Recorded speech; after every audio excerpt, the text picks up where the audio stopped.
We're going to sell you on the Chick-fil-A Peach Bowl right now. Clemson and Tennessee coming up in a little while. Ron Franklin, Mike Godfrey will have the call. Guys? Okay, I think you just introduced me. We're looking for a record crowd here today. In fact, larger than the Georgia Dome has had for a Super Bowl, for an SEC championship, or for a Falcons game. And it is very, very loud in here, and there's still some empty seats around. This is a sea of orange, and we need to say one thing. It's not the beginning of deer season, but it sure as heck looks like it inside the Georgia Dome. Last year, Tennessee came in here and they got thumped, Mike Godfrey. Well, I watched Casey Clausen as he got off the bus today. They have changed their work habits before this bowl game, but you can see that senior stare. Last time I'm going to put on this jersey. That really enhances a guy's performance many, many times. It really does. And the best thing about Tennessee is they got a veteran quarterback in Casey Clausen. Now, he's been around. He's won big ball games, 744 in pass completion. But he also needs a running game. He's got a good running back in Cedric Houston, and I expect Tennessee to run the football and then open up the play-action passing game for Casey Clausen.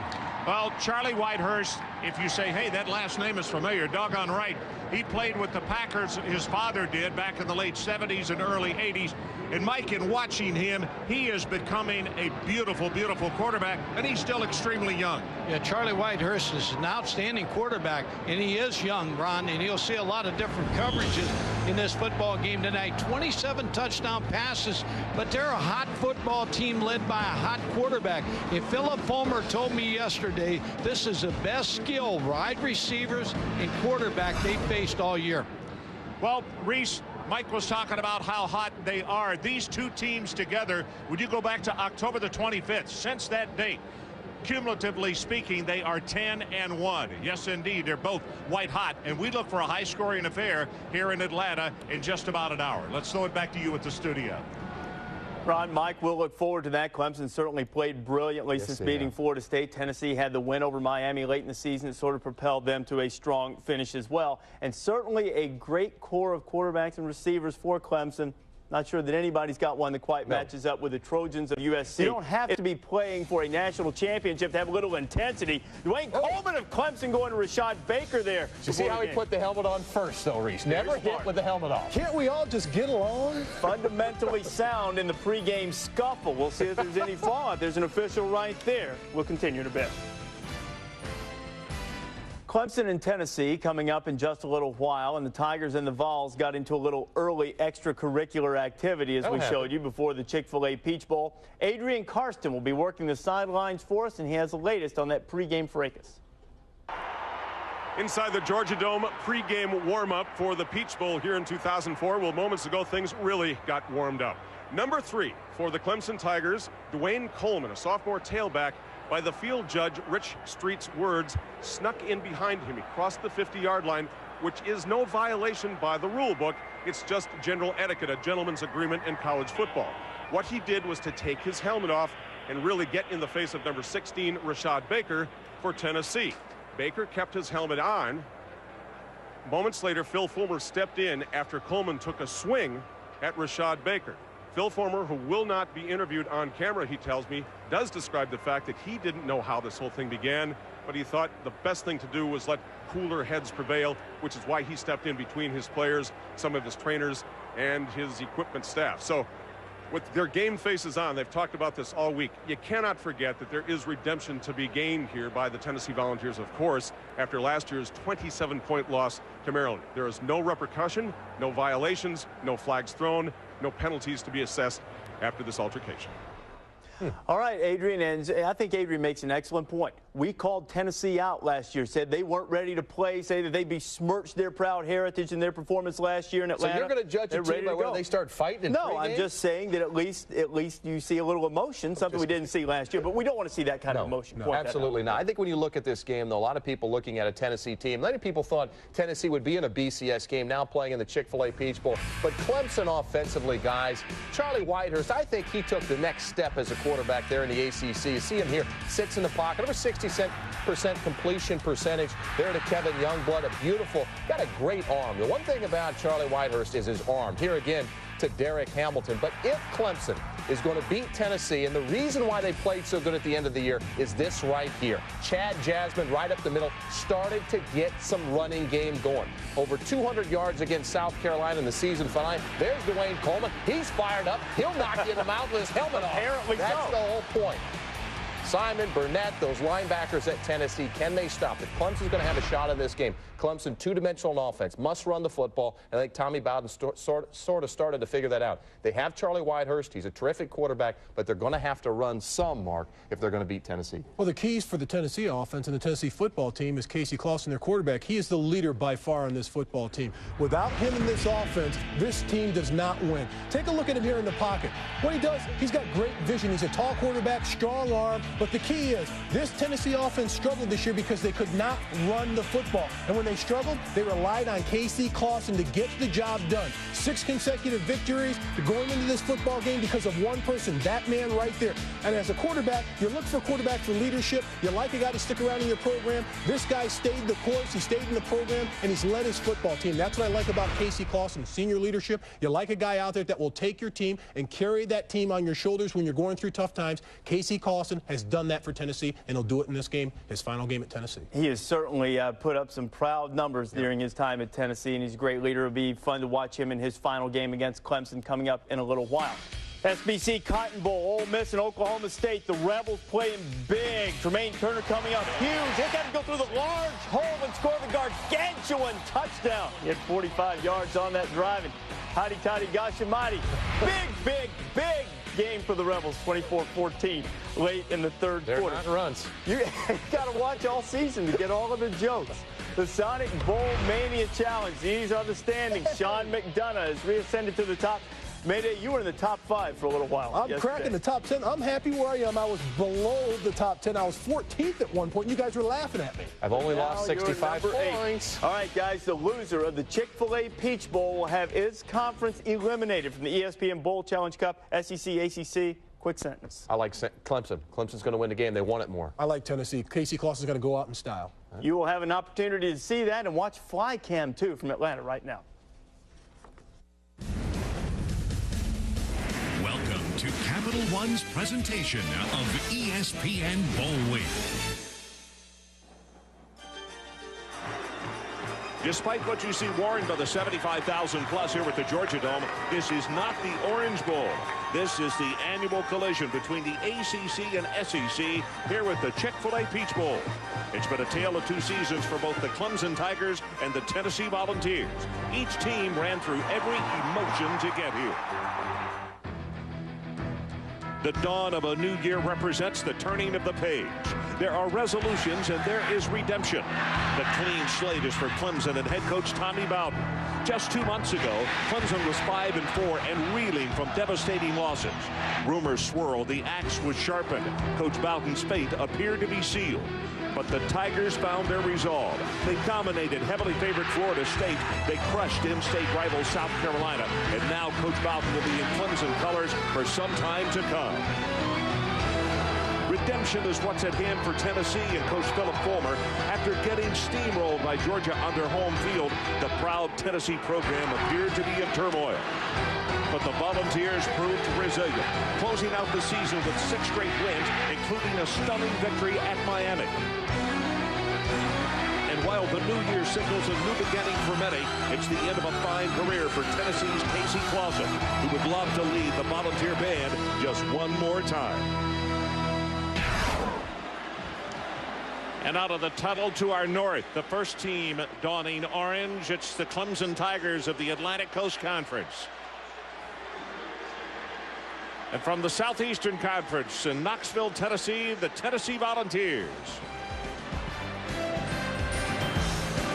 So it's the 36th annual Peach Bowl. Tennessee against Clemson. Kickoff is coming up next.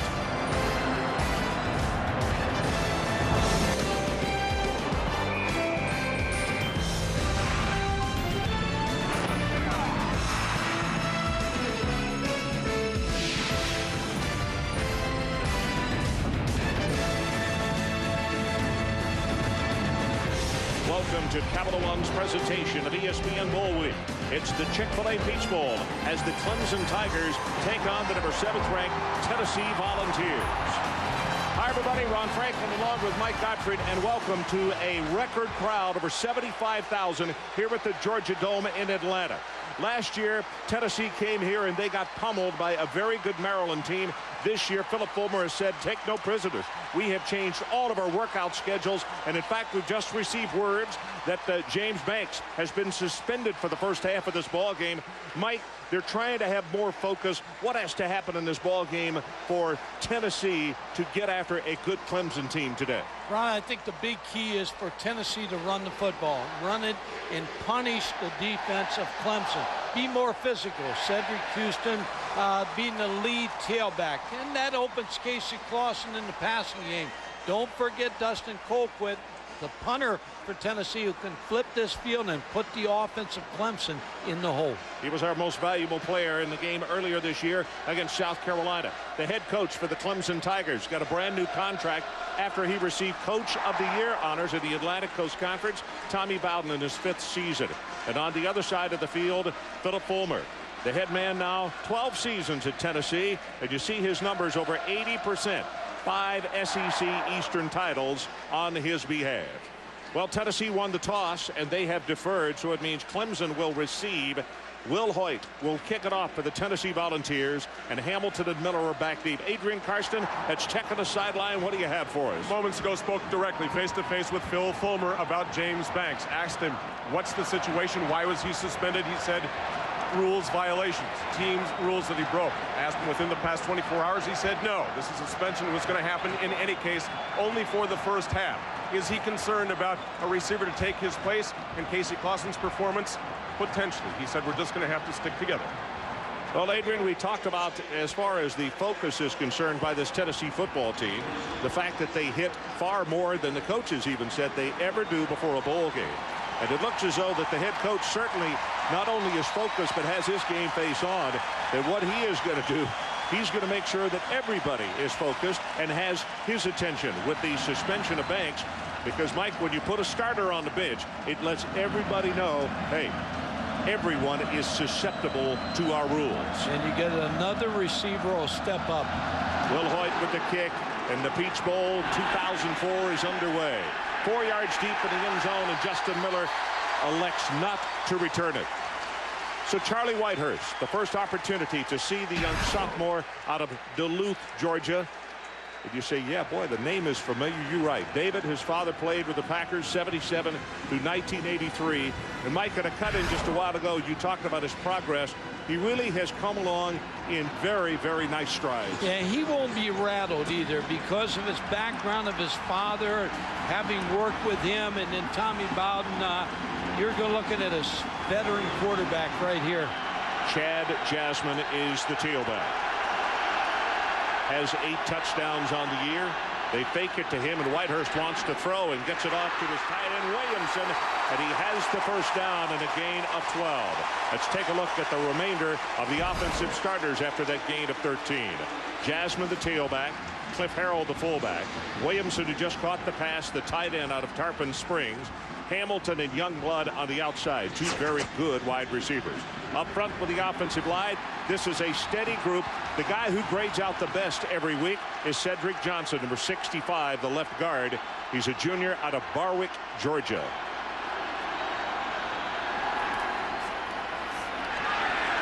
Running play right up the middle. This will go for about 5 yards as we take a look at the defensive starters for the Tennessee Volunteers. They run from the 4-3. Harrelson and Ritzman on the outside. J.T. Mapu has really stepped up and done a nice job at tackle. Greg Jones at the other tackle. Burnett, Simon on the outside at linebacker. Robert Peace in the middle. And in the secondary, Greer and Allen on the corners. Baker and Wilson are the safeties. Jason Allen just really worked himself into a situation where he took that position away from Antoine Stewart. And a flag has come down. It's going to be against Clemson. Yep. Illegal substitution.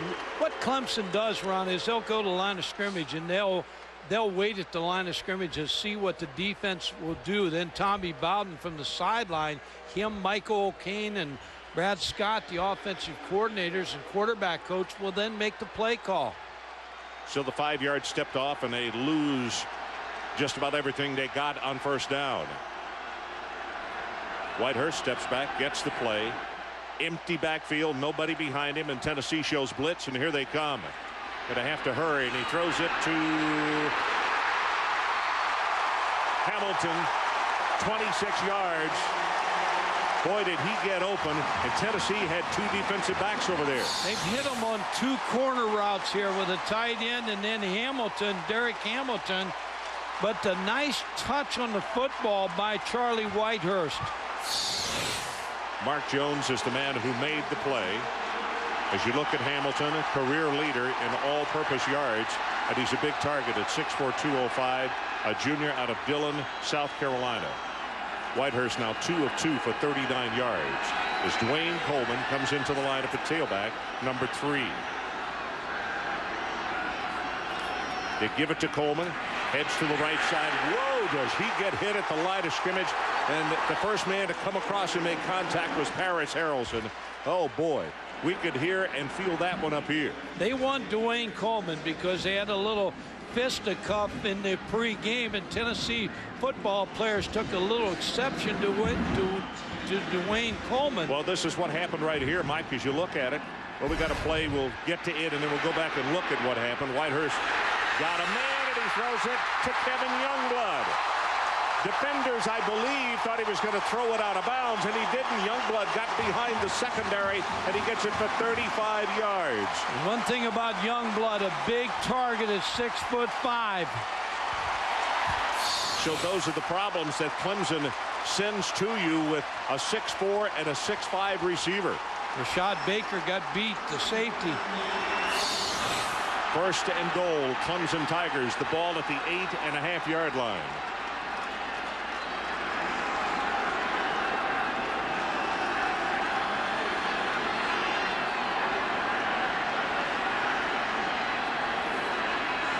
Whitehurst from the shotgun. They turn it into an option. Coleman at the 5. Hurdles. Touchdown.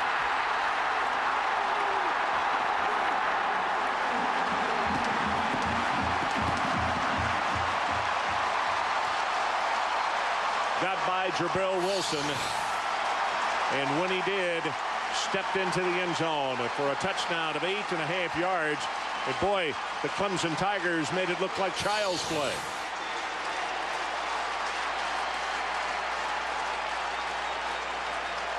Aaron Hunt to attempt the extra point, the senior out of Oak Ridge, Tennessee.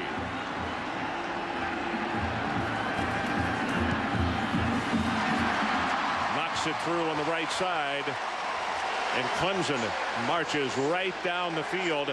And the man who scored the touchdown, Dwayne Coleman, very fortunate. This is Rashad Baker. At least he was smart enough to put the headgear on, but that's a punch, and he probably should have been ejected from the ball game, but the officials said no harm, no foul. He was allowed to play, and he scores the lead touchdown.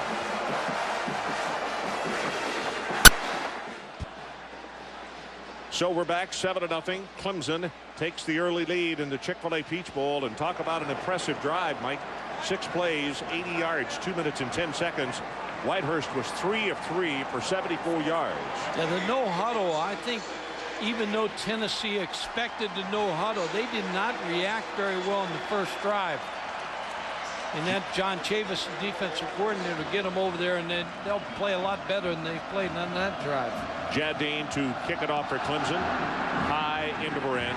This one's going to go about 8 yards deep in the end zone, and Tennessee will take it over at their own 20-yard line. And that means Casey Clausen comes trotting on for his last start as a Tennessee Volunteer. See his numbers, 34 and 9 as a starter out of Northridge, California. You could see that look in his eye when we had video of him getting off the bus today, Mike. The one thing you like it is a veteran quarterback. Even though you get behind here 7-0, you expect your veteran quarterback to get this offense organized right now and answer the challenge.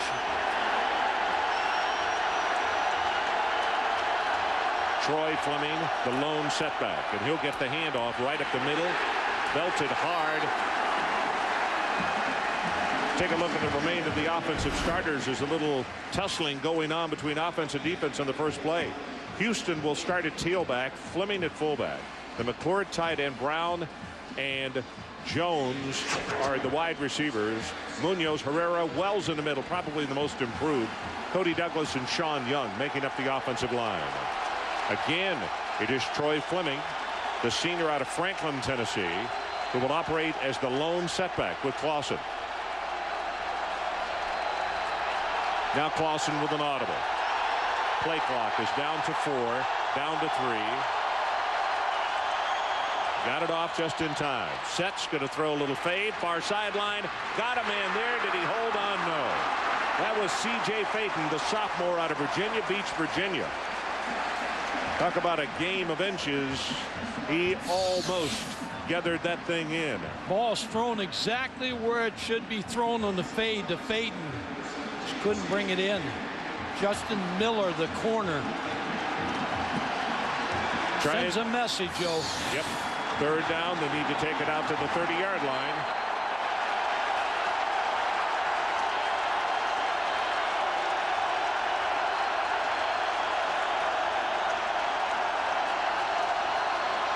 Here comes a blitz from Clemson. Clausen steps up, drills it, has it complete, right over the middle, and that is Brown. And Brown is going to take it all the way across midfield to the 49-yard line. On the stop. Talked about quarterbacks being better, and Casey Clausen does a nice job sliding to the left here a little bit, waiting for Tony Brown to come open on the dig route, a crossing route over the middle. Well thrown. So it's a first down, Tennessee Volunteers, as they convert their first third down situation of the afternoon. And it came in a Clemson blitz. They're in Tiger territory for the first time today. Swings this one out. Houston out of the backfield, going to be hit. That's a very nice defensive play. Troy Fleming, I beg your pardon, is the man that they sent out. Leroy Hill making the tackle. Vaughn, Washington, Polk, and Fountain, the down to 4. The linebackers, Hill, we just talked about him, and we'll call Leroy's name a lot today. He is a really exciting player. Leak and Sampson, the other 2 linebackers. And in the secondary, Ty Hill and Justin Miller. Pugh and Fudge are the safeties. Now Cedric Houston checks into the backfield. Fleming had been the lone work guy for a bit. They'd line him up at fullback, though.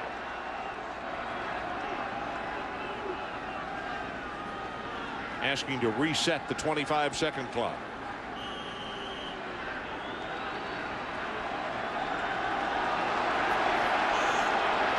Second down, Tennessee. They trail at 7-0 as Clemson took it right down the field, 80 yards in 6 plays on their opening drive. Houston right up the middle, loses the ball. Clemson's football.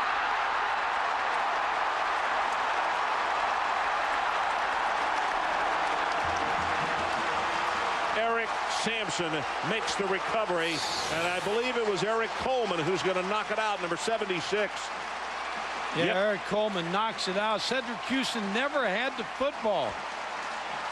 Bad exchange with Casey Clausen on the play, and now the Tennessee defense really has to come on and put a stop to Clemson's offense. You see, he never had the football.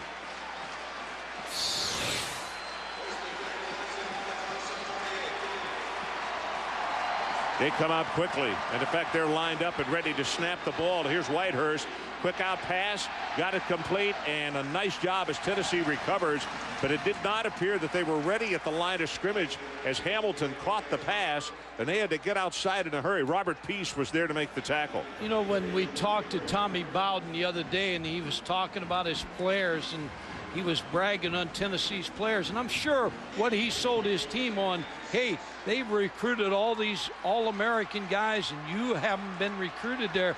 This Clemson team's trying to prove a point. Here comes an option, pitches it back to Coleman, hit behind the line of scrimmage. Some kind of play by Kevin Burnett. Wow. Yeah, Kevin Burnett is the leader of this defense, a senior out of California. Does a great job here on the option play. Loss of 4 as you see the pitch come, and that's about as nicely as you can do it in the open field. Third down, Clemson. They need to take it down to the Tennessee 42. Can they take advantage of the turnover by the Volunteers?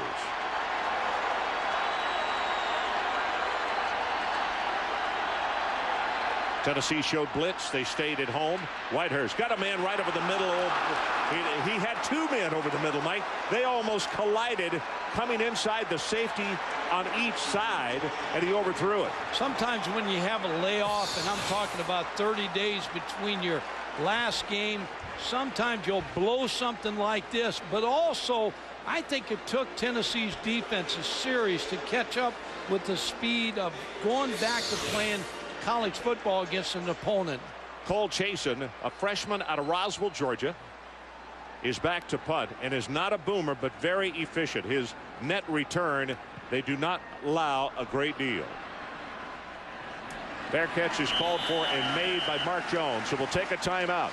9:04 left to play in this opening quarter on a 43-yard punt. It's 7-0. ESPN's exclusive presentation of the 2004 Chick-fil-A Peach Bowl. Presented by Chick-fil-A.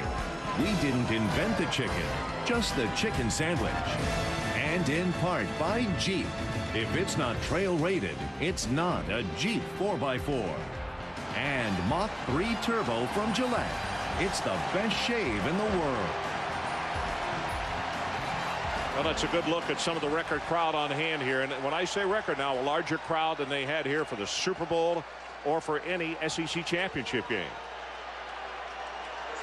Clausen 1 of 2, 28 yards in the early going as far as his passing is concerned.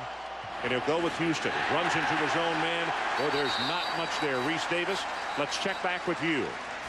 All right, Ron, in the SBC Cotton Bowl, much better day for the SEC at the moment. Ole Miss and Oklahoma State, and the Rebels moving with Bashawn Pearson driving down to the 1.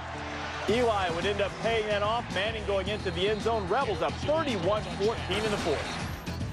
All righty. Ole Miss showing a running game in that battle this afternoon with Oklahoma State. When you got a passer like Manning, that certainly makes a difference. Fleming and Houston. Split backs. Clausen drills it complete. That's Jones. And Jones will have the first down out to the 27. And John Lovett, the defensive coordinator of Clemson, was really concerned about Mark Jones. He's the one receiver that he felt like could take the football after the catch and make big plays against his defense. Mike, as the afternoon goes on, I want you to elaborate on Jones and his talents and, you know, exactly what is going to happen with him, because, boy, he plays both sides of the football and is extremely talented on both sides.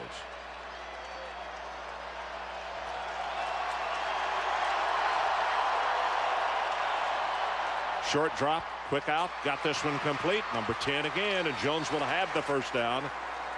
Justin Miller will make the tackle.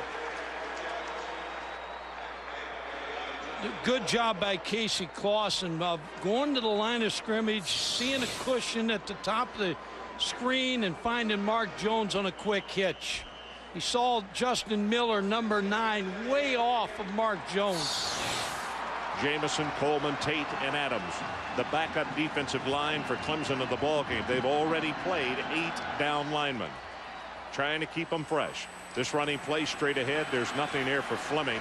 He might have a yard and a half, but that is just about it as Leroy Hill, well decorated this year, steps up to make the tackle. Yeah, so far Tennessee has not been able to dent this defense with the running game. And that was the big worry of John Lovett, the defensive coordinator in Clemson, and Tommy Bowden, the head coach. Jones comes to the bottom of your screen, wide to the right side.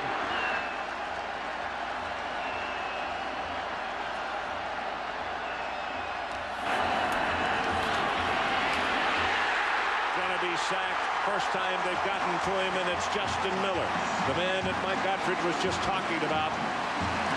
So a little trickeration on the part of the defense of the Clemson Tigers. Yeah, Justin Miller lines up on the wide receiver. Casey Clausen didn't see the safety slide over too late, and it wasn't picked up. Missed opportunity by Troy Fleming, the blocking fullback. Third down. James Banks just waits till the second half. Suspended by his head coach. Third down, the line to make. They got to take it out to the 48-yard line. Clemson on top, 7-0. Clausen, play action. Ball is tipped. Boy, those are dangerous when they're thrown in the middle and they get tipped at the line of scrimmage. Eric Coleman, number 76. Yep. May have tipped that, but Clemson is playing with so much emotion. Here's the fake and the draw. Eric Coleman's blocked. He's being handled by Cody Douglas at the line of scrimmage. He gets his hands up, deflects the football. Isn't that something that just talked about their number 2 defensive line in the ball game? And he is said to be a very consistent performer, so they don't lose a lot when the number 2s come in. Tennessee has to give it away again. Colquitt, not a good kick on this one as far as beauty, end over end, but down to the 25, and Hamilton on the return.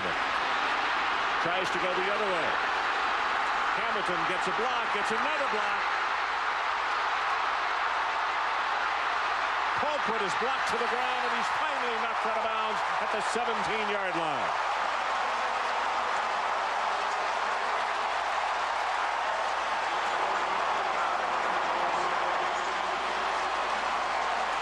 Not a good average here. 41 on the punt and 63 on the return.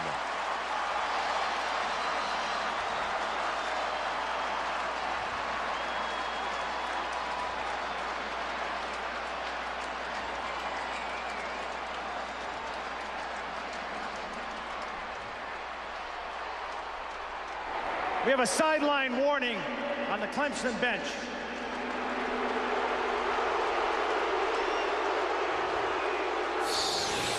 Take another look at this run back, Mike. Yeah, Derek Hamilton should have been tackled, and all of a sudden he reverses his field, picks up a lot of blocks, and what the referee threw the flag was because he's trying to run down the sideline. The coaches and players of Clemson are in his way. So Clemson from the shotgun. Whitehurst looks over the defensive set for Tennessee, comes up and now calls the play. 4 wide receiver set, but they go straight ahead with Coleman. Gets by 1 tackler inside the 15. He's down to around the 11. Go back to that punt return, because all week the Clemson coaches have been talking about Dustin Colquitt this, Dustin Colquitt that, and so to get a return like that against Tennessee's punter and punt team is big for this football team. You remember I said when he kicked it, Mike, I said not a good kick because it was too much of a line drive, not the high spiral that he ordinarily kicks. And as a result, a good return guy, when it's line drive, you're in trouble. Quick pass, got it at the 5-yard line, down to the 3, and it's Curry. We didn't know if Aries was going to play or not because of an injury, but he's in the ball game, and he takes it down inside the 5. Baker on the tackle. Well, Clemson right now just can't do anything wrong. Here, Curry gets the football. He has world-class speed, wide receiver that can get deep, and a good throw again by Whitehurst. 1st and goal, Clemson Tigers. And you have to be impressed with the young sophomore, Charlie Whitehurst, who seems to be putting the ball exactly where it is supposed to be, and with a lot of poise. They pitch it back. This is Coleman. Pursued on him, tripped up. That's a nice defensive play as he stopped back at the 6-yard line, and it's going to be Harrelson who came over. Paris with a great play. If he turns the corner, it's 6. As a result, they lose about 4. Harrelson makes a nice job going for those ankles of Dwayne Coleman.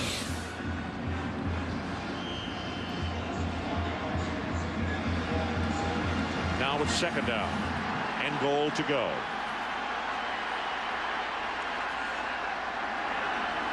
Paris only a sophomore. He's out of Flora, Mississippi.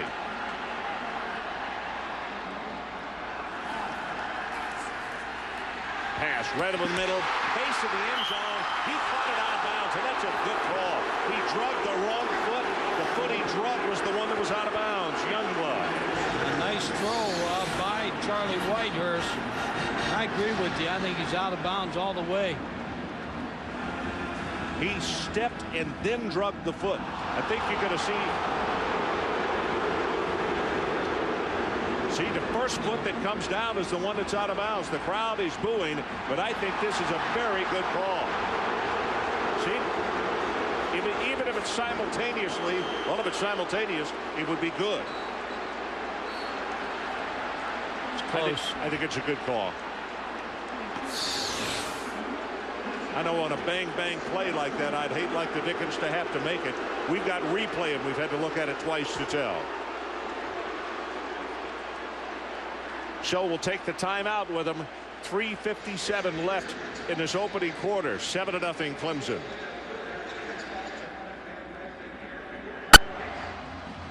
So we are back very quickly. Let's freeze this shot, and we'll show you. And this is how many times it took us. His foot is down. That is a touchdown. But look how long it's taken us to come up with it. And on a bang-bang play, I don't think you can say that that official made a bad call. He had an extremely difficult, because Mike, it was just bam-bam, just like that. But according to that shot being frozen, yep, should have been a touchdown. Stand corrected.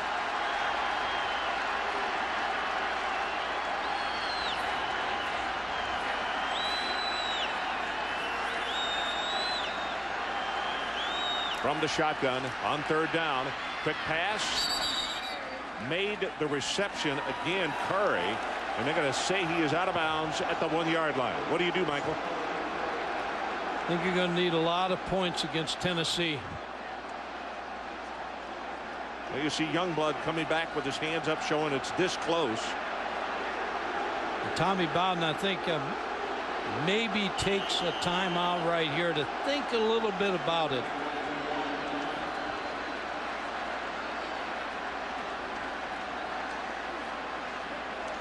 Now there's the signal. They have said call a timeout because the play clock is right now at 11, and they stop it. They call the timeout. 3:51 left to play in this opening quarter, and as we go to break, one more look. We're going to stay right here, and we'll take one more look at that play in the end zone. Another good throw right here by Charlie Whitehurst. Good catch by Curry. You know, Mike, they have caught everything that's been thrown anywhere. There have been no poorly handled or dropped footballs. Whitehurst has made it easy, and the receivers have done a great job. The ball's been right there.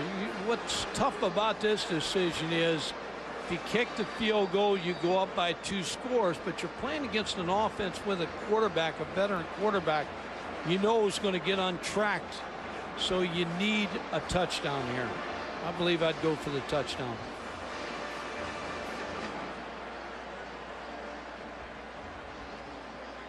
James Banks, in case you joined us late, watching on the far sideline. Obviously, their offense is not on the field, but he would not be on the field anyway. Suspended for the first half, and will be allowed to play in the second half of this ball game for a team violation, which was not discussed by the head coach, and the head coach said, "Will not discuss it."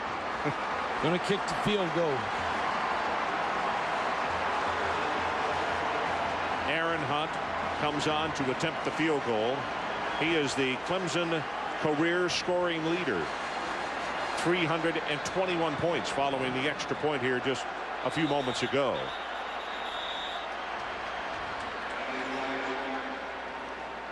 And that's not a bad thing, Ron, here for the delay of game.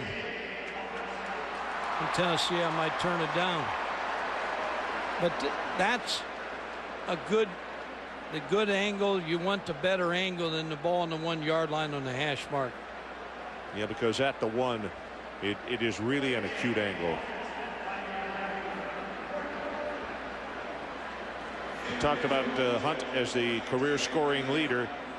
One of his biggest games in his career came against Florida State in that win this year. He had 14 points, 4 field goals, and 2 extra points. From this distance in his career, he's 29 of 32. He knocks this one right down the middle. So let's take a timeout. Whitehurst, he has done his job as a flag comes down. Casey Clausen on deck, and we'll see if he can get the Tennessee Volunteer offense going.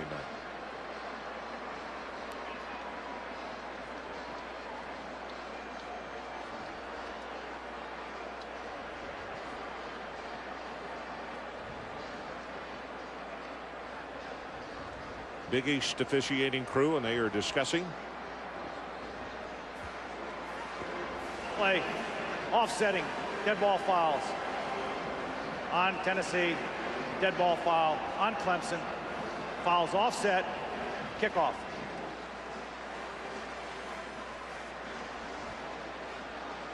So 3:48 left to play in this opening quarter, and our new score, Clemson 10-0 over Tennessee. So we are back. That's Eric Coleman, who's being consoled on the sideline by one of his teammates. He was one of the two parties with a personal foul. Ron, I think he's very fortunate not to get the penalty on him right here. He's doing the pushing. I don't know how you get a double foul on that. Maybe he's mad because they're wearing orange too. Well, Eric, who had the tip pass just a while ago, has played a steady defensive game with the number 2 group. Sitting on the bench now, getting the time to cool off as Jad Dean will kick it off. And Corey Larkins is the deep man for the Tennessee Volunteers. They're trailing by 10.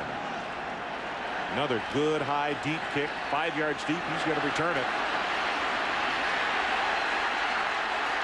Shouldn't have. To the 13-yard line.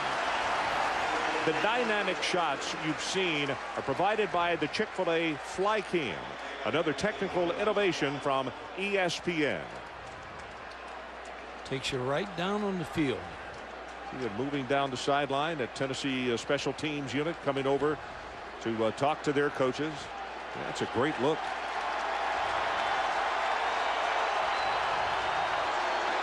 Like to have a patent on that. Jabari Davis checks in at tailback along with William Rebel.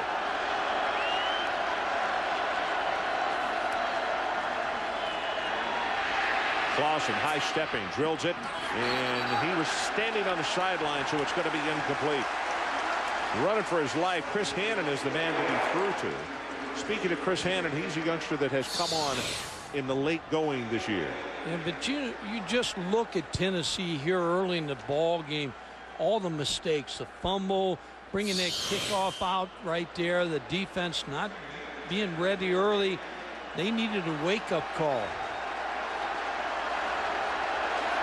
Average field position, it's been horrible for the Volunteers. It's been excellent for Clemson. And the Tigers are showing blitz. He's going to check off to a pass situation here. Here they come off the corner. Gets this one, has it complete, and the same young man, Chris Hannon, that we were just talking about, sophomore out of Sarasota. And you got to keep an eye on him with a little stop and go, because he's said to be the fastest of the wide receivers. Yeah, and the one thing about John Lovett, he's going to tell his defensive backs, hey, don't tip the blitz off, because this is a veteran quarterback. He's going to see that, and he's going to check off to a pass. And they do a good job of checking off the blocking schemes too. Troy Fleming, the fullback. Jabari Davis, the tailback. Tennessee on first down. Gets it out to Fleming. Makes the catch. He is hit immediately. Excellent work by John Lake, who's a senior out of Plano East, Texas. I thought they talked about John Leake yesterday and really had good comments. He was the leading tackler last year, but he's playing much better this year. And he's playing much better as a team defense with John Leake and the other 10 members of this defense. You know, Mike, this is his 49th game that he would have played in, and 38 of those he's been a starter. So a veteran performer. Clausen got a man over the middle. There he is again. It's Hannon, and the tackle will be made, but not before a gain of about 17 yards in the play. Travis Pugh, a junior out of Manning, South Carolina, will make the tackle. A good play call by Randy Sanders, and a good pass, good route by Hannon over the middle. picks up a much-needed first down. This is a big drive for Tennessee. You can't fall down to another score to this Clemson football team. Too many weapons. Chris Hannon, a high school quarterback, an option quarterback, in fact. Pass is delivered, got this one complete out of the backfield. It'll be close to the 50-yard line. Troy Fleming on the receiving end. Reese, let's check back with you. What do you got going? All right, Ron, the SEC Cotton Bowl, and here come the Pokes. Josh Fields, who set a Cotton Bowl record, throwing for over 300 yards, finding Rashawn Woods. 11 catches, 223 yards. Oklahoma State within 3 of Ole Miss in the waning moments. How many of those has David Cutcliffe had this year? They play him close. Oh, boy. Jabari Davis back into the game at tailback, and they'll give it to him. On the right side, puts a head down, has 5, 6, almost 7 yards. Travis Pugh again making the tackle, but it's plenty enough for the Tennessee first down. Yeah, Jabari Davis, more of an inside runner right here. He and Cedric Houston, who fumbled earlier, are powerful runners, and you want to win the game of the physical game up at the line of scrimmage. The number 2 defensive line of Clemson has come to the bench. Now Vaughn, Washington, Polk, and Fountain, the number 1s, have checked back in. Volunteers with a first down at the Tiger 44. Inside a minute to play, opening quarter. That pass is complete. It'll be just short of the first down, but Phaeton with a nice job of grabbing that one. It's a gain of 9. And Cedric Houston, a powerful runner, just waiting to get another chance to get back in this football game. Leading rusher, 720 yards, 2 touchdowns, averaging 5 yards a carry. Finally healthy. I mean, that young man has endured a lot this year. Clausen has now hit 4 passes in a row. Sets got a man deep over the middle. Did he pick him up? You bet. And he dropped it. Good heavens. Derek Tinsley. Ron, you can't throw the ball any better than Casey Clausen's throwing the ball right now. Philip Fulmer knows they're just a little off right now. They're dropping some footballs. Derek Tinsley here right in his hands for a touchdown. But you can't think about those things. You got to move on. Let me ask you this as a coach. You never train a kid to backpedal to catch a ball. You got to be turned side straddle. Got turned around. Yeah. Still should have caught it, though. Should have brought it in. Third down, about a yard. It's Tinsley in motion. They go with the short pass right here to Fleming.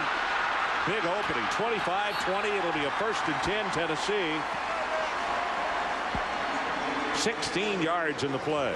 Yeah, great play call. 3rd and 1. You figure Jabari Davis is going to be up inside. Get the ball in the corner. You get the ball to Troy Fleming, former tailback, good hands. And you get right down the football field in the first down.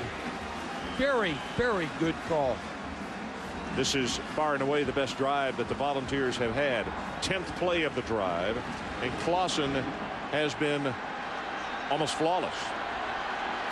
9 of 13 on the afternoon for him for 116.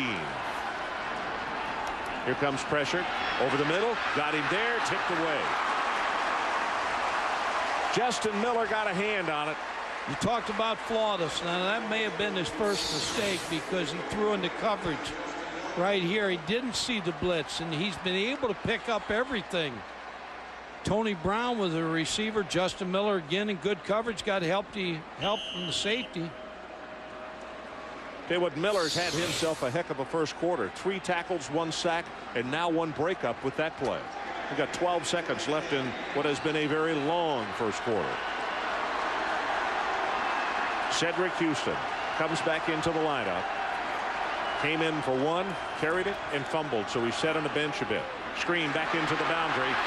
Hannon, he'll score.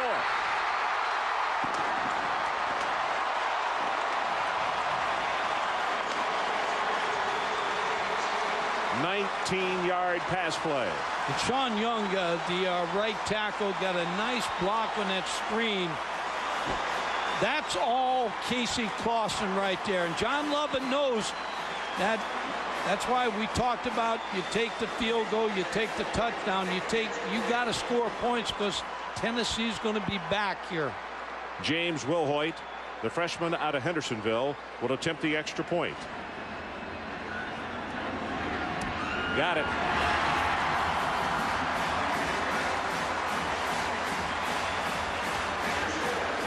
Chris Hannon's going to hit a quick screen here. Casey Clausen, good fake against the blitz. Now here's the good block right there, which opens it up. Hannon for the touchdown. They caught him in man coverage. Caught him coming on a blitz. Eric Sampson, the linebacker. And all of a sudden you hit him with that quick screen. That's surefire 6 points right there. This is an 87-yard drive by the Volunteers. You talked about, Ron, James Banks on the sidelines, and some of the receivers are setting up. You talked about Chris Hannon, bright future. He has stepped up and made some good catches. Rocky Top. We've already heard that quite a few times this morning at the parade in downtown Atlanta, and as early as the band arrived here today. I'll tell you what, these Clemson folks make a lot of racket as well, Mike Godfrey. Well, a lot of orange here, I know that.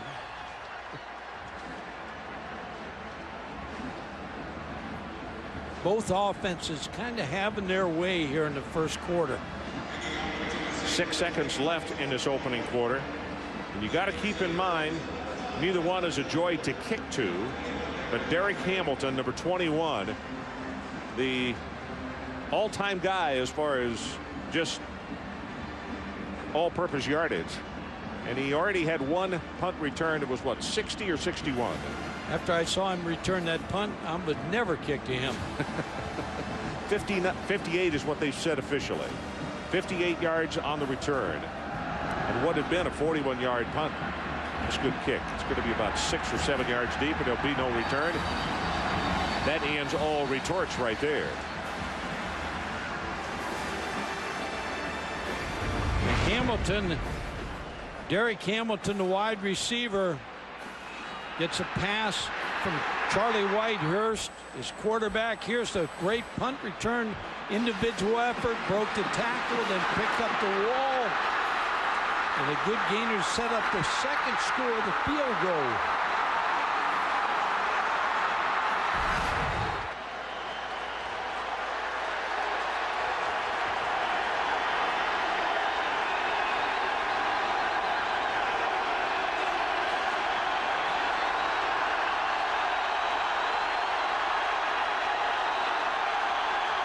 Tennessee with a blitz off the corner. They hit him with a run. Big opening. Has 5, has 10, 15, 20. And that's going to be a gain of about 23 yards. That is the end of the opening quarter. And it's been a wild one. We'll take a break. Clemson 10. The Tennessee Volunteers 7. We'll be right back with more from Atlanta.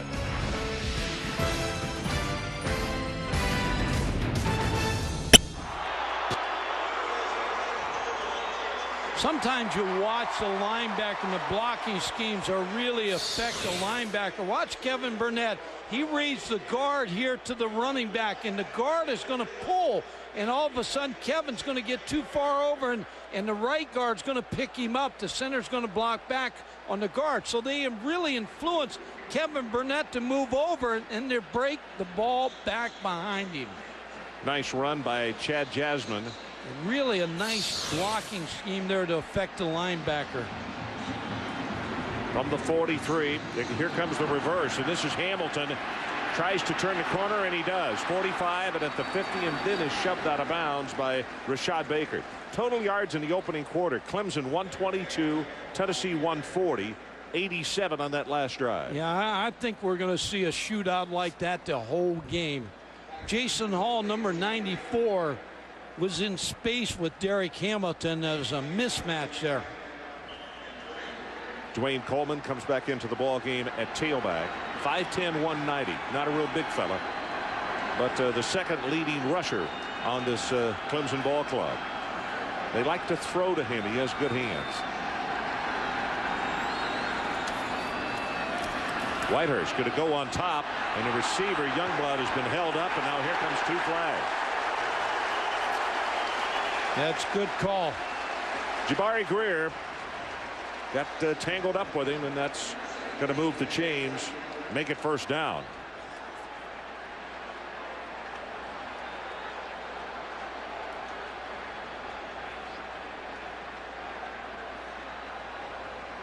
Pass interference on the defense. 15-yard penalty from the previous spot. First down. Jabari Greer in bad shape versus Kevin Youngblood. Kevin Youngblood a lot taller, just got in front of him, got his hands on him, and the ball's in the air.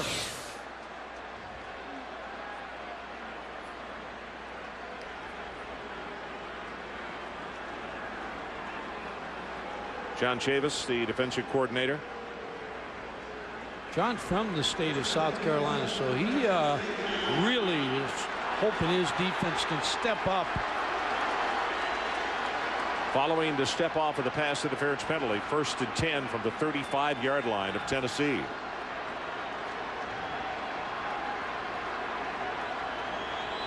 Safety creeps up. Shovel pass. Coleman gets by the tackler, gets by another at the 30, and he's close to another first down. Jason Allen finally comes over to make the tackle, but it was Robert Peace he got by first. Anytime you got a 4-man front, you're rushing upfield, these kind of plays can affect your pass rush. A little flip like a shovel draw to Dwayne Coleman, taking advantage of those defensive linemen getting upfield fast on the quarterback. Coleman comes to the bench. Chad Jasmine will check in. 2nd down and short.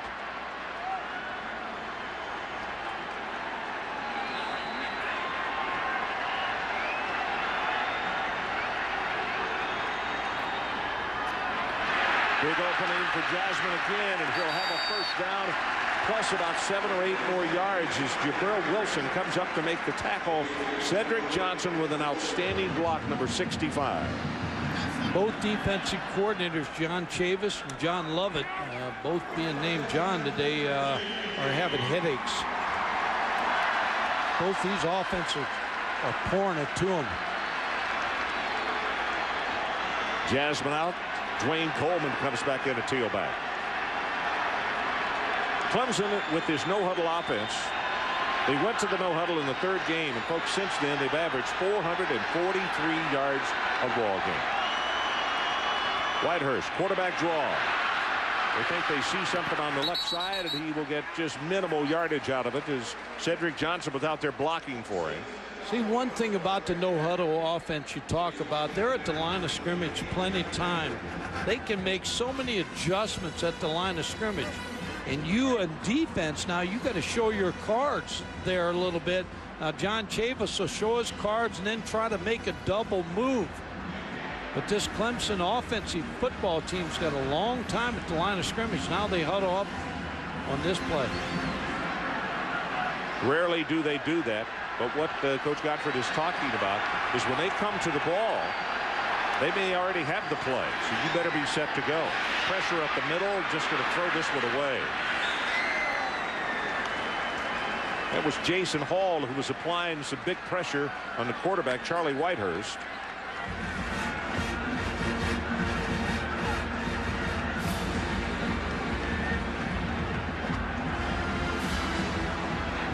Ten to 7, Clemson on top, and we have 13-15 left in this 2nd quarter. Ron Youngblood is the big receiver right here. He's outside, number 17. And now Tennessee wants to call a timeout. So we'll take a break. As I said, 13-15 left until the halftime, and it's a 3-point Clemson lead, and they're driving. Welcome back to the Chick-fil-A Peach Bowl. Time is about to be back in the situation. 3rd down, and Clemson needs to take it to the 9.5-yard line to keep this one going. Charlie Whitehurst, 7 of 10, 101 yards, and he's got Chad Jasmine behind him.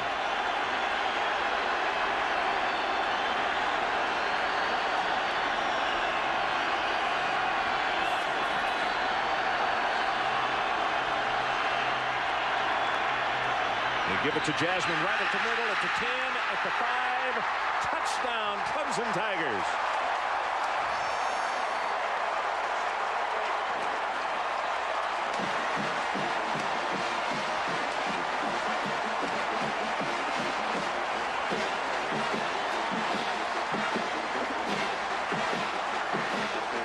Mike will talk about it more when we get the replay, but one of the things that John Chavis and his defensive staff talked about early on in the season was they needed more help at defensive tackle, and boy, they got shredded on that one right there.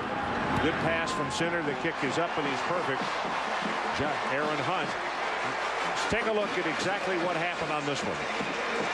Tried the defensive line. Now you spread them out on 3rd and 4. They run a little trap up inside, and they trap Greg Jones, number 96, with the left guard, Cedric Johnson. Watch number 96 get trapped right there. No safety in the middle because you got all those wide receivers spread out. A very good call by Brad Scott, the offensive coordinator. I'll tell you, 9th touchdown of the year by Chad Jasmine. He had 4 against South Carolina. And he's the guy that they call him their short yardage back, where Dwayne Coleman is totally different physically. He's smaller, catches the ball well, and has got a lot of wiggle in his run. This guy right here, he's a bull. He's in between the tackles. Tennessee's defense trying to regroup on the sideline. Greg Jones just felt the trap. All of a sudden, when you come up that football field so easy, you got to look inside because figure something's coming. Yeah, if you don't start grabbing for a little artificial turf, someone might put a headgear in your ear. Jadine to kick it off for Clemson. Boy, the Tigers have roared out now to a 17-7 lead. Corey Larkins, the deep man. Dean with another high kick. This one not quite as deep. Returnable from the 1-yard line. Larkins keeps his feet at the 25, and as a result, is going to pick up another 8.5 yards. That is an outstanding second effort. Well, tonight's Aflac trivia question: who was the only player to be named MVP of the Chick-fil-A Peach Bowl twice? That answer later on. No idea. Boy, great job returning that football. Good field position. Corey Larkin sets up the offense. Gerald Riggs comes into the ball game at tailback. First time we've seen him. Promising youngster, sophomore out of Chattanooga. Their concern with him is pass protection, so I figure he's brought in to run the football. Got him in wide open. Somebody blew a coverage, and he's going to run it. And he will have a gain of about 10, but wow. Derek Tinsley, I believe, Ron. Tinsley literally broke almost 10 yards behind the defensive backs before they realized that he had gotten. Look at this. I'd say he's open. But you know, when you're a quarterback, sometimes you're starting to run and you don't see it. You're looking at one thing, those chains, and trying to pick up that first down. I've been really impressed with Casey Clausen in this first half. And you have to be. He has really shown a lot of poise. Khalid Vaughn walks off the field under his own power. That's good news for the Clemson faithful.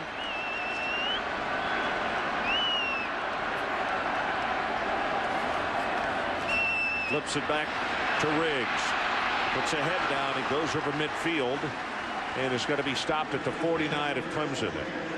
That's why Riggs is in the football game. The one reason he hasn't played this year much is because of pass protection.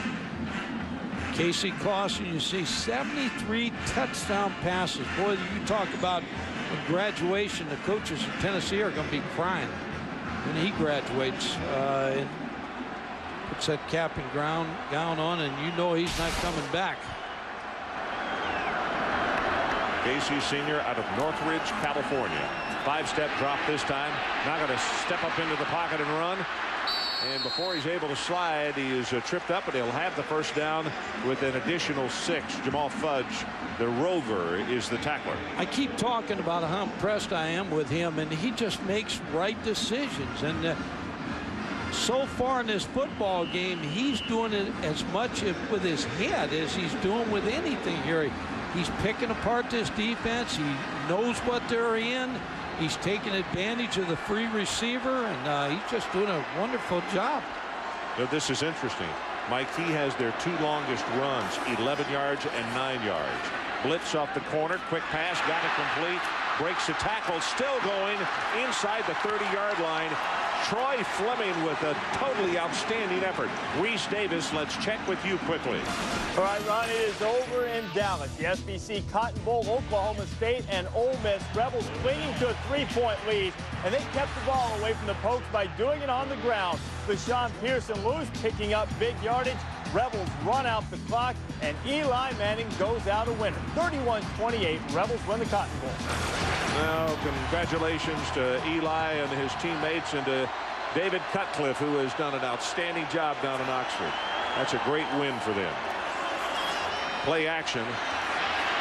Man over the middle was covered, still looking deep in the end zone, and he just had to overthrow it, or that ball would have been picked off. Riggs had finally tried to get open, as had Tony Brown, deep in the end zone, but in this kind of football game on both sides, your defensive linemen are going to have to pace themselves because there's so much passing going on. You see the offensive line of Tennessee doing a great job of protecting Casey Clausen.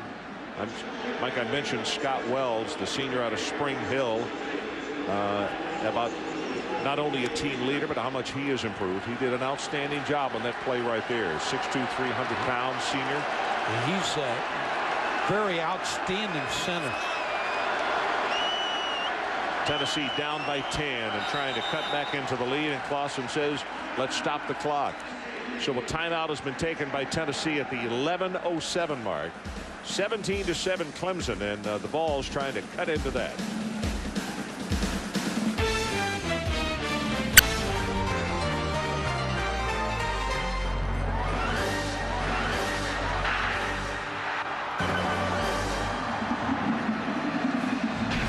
And Tennessee, and I mean an absolute sea of orange.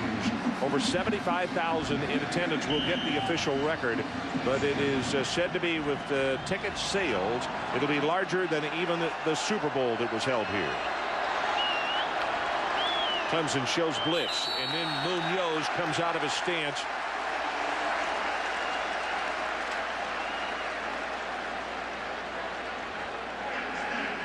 I'll start. Offense, 5-yard penalty. Second down. There's his dad. Michael really banged his hands together. That was at the safety of the corner. It was somebody coming out of the secondary, and he caught him out of the corner of his eye and wanted to make sure he was set to go to protect number 7. It's only the second Tennessee penalty.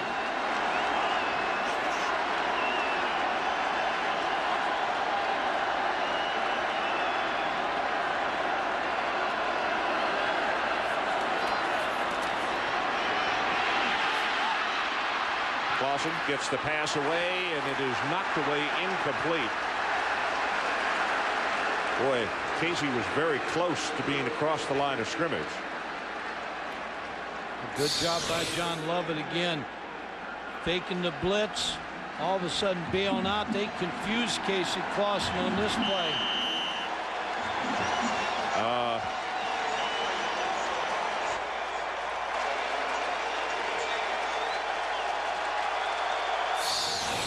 Very close, but the officials did not throw a flag.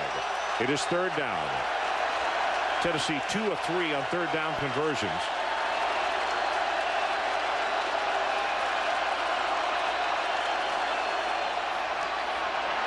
Clausen tries to step up, and he's sacked. Great job by Francis. Torrey Francis, who has already graduated. He's out of Columbia, South Carolina. Used as the nickelback, came over to make the tackle. And brought the blitz.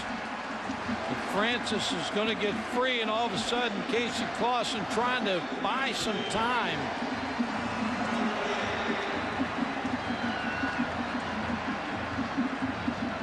Tennessee going to take a timeout here.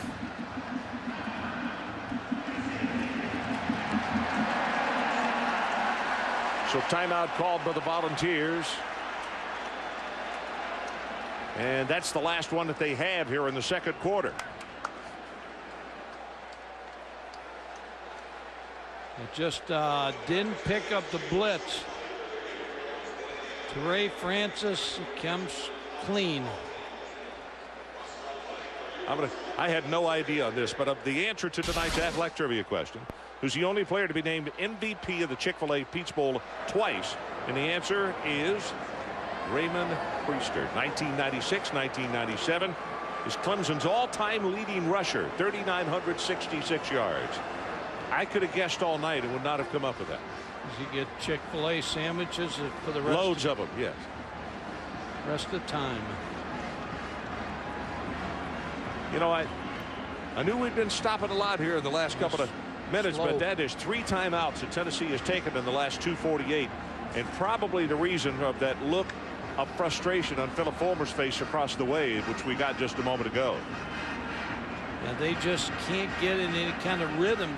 They were on the good move, but John Lovett with good defensive calls. So James Wilhoit is going to attempt a 55-yard field goal.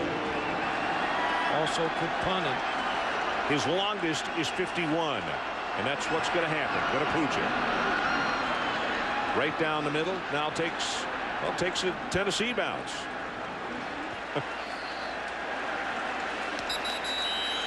Tennessee known for the kicking game in the history of the football, Tennessee football. 29 yards in the kick, but that number means absolutely nothing because this is the worst, I believe, worst field position that Clemson has started with all night, starting at their own 10.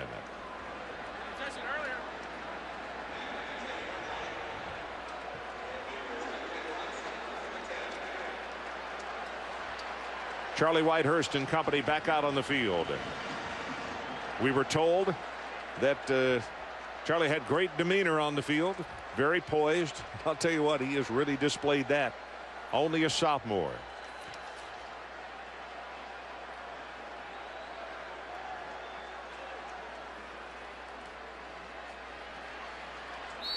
Chad Jasmine will come at right tackle for a couple of yards for Robert Peace, puts a stop on him. And let's take a look at the youngster and the job that he's done. And Jasmine hits the zone play up inside for big yards, then hits the trap for the touchdown.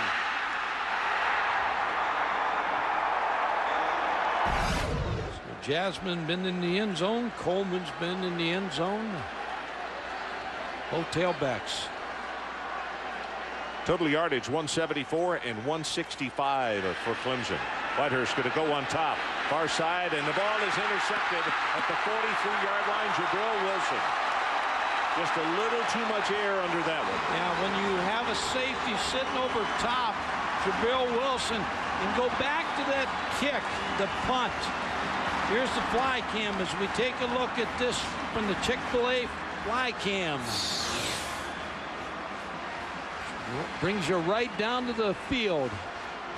And go back to the choice, Philip Fulmer, to line up in a field goal formation and kick the punt to kick him inside the 10-yard line. Then it pays off.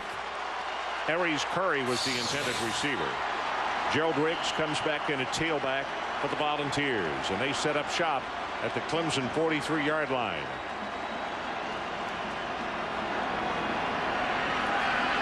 Riggs tries to turn the corner, then puts his shoulder down and will take. That's 3 tough yards right there. Travis Pugh had to come up and make the hit on him.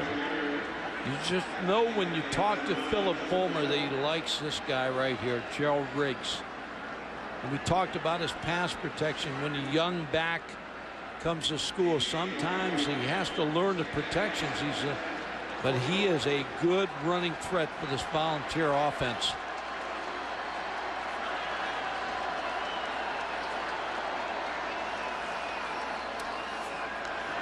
Clausen after play action zings this one. That is a long throw, and it'll be to Brett Smith.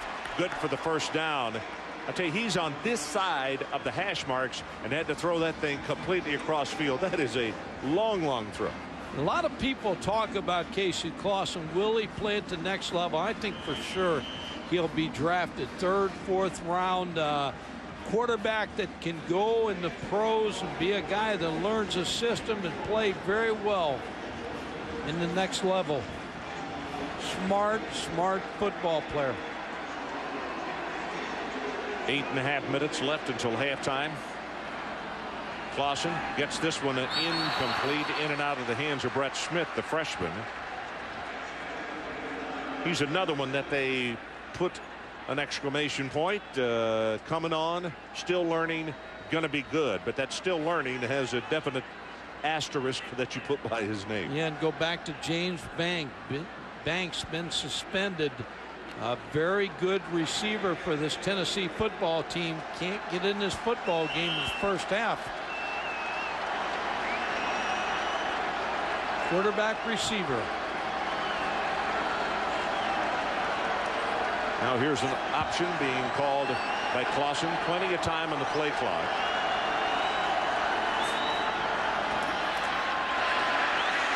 Got him.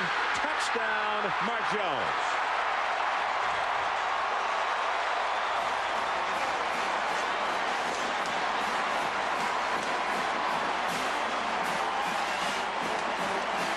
Justin Miller just got burned up. Whew. And the fade on the press coverage. Mark Jones shows you his speed, and Casey Clausen lays it right in there.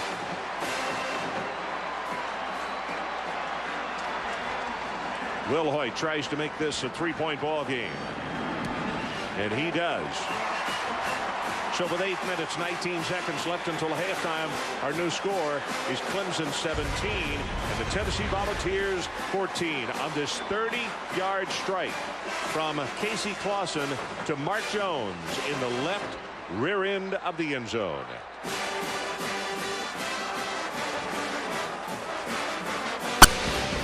ESPN's exclusive presentation of the 2004 Chick-fil-A Peach Bowl.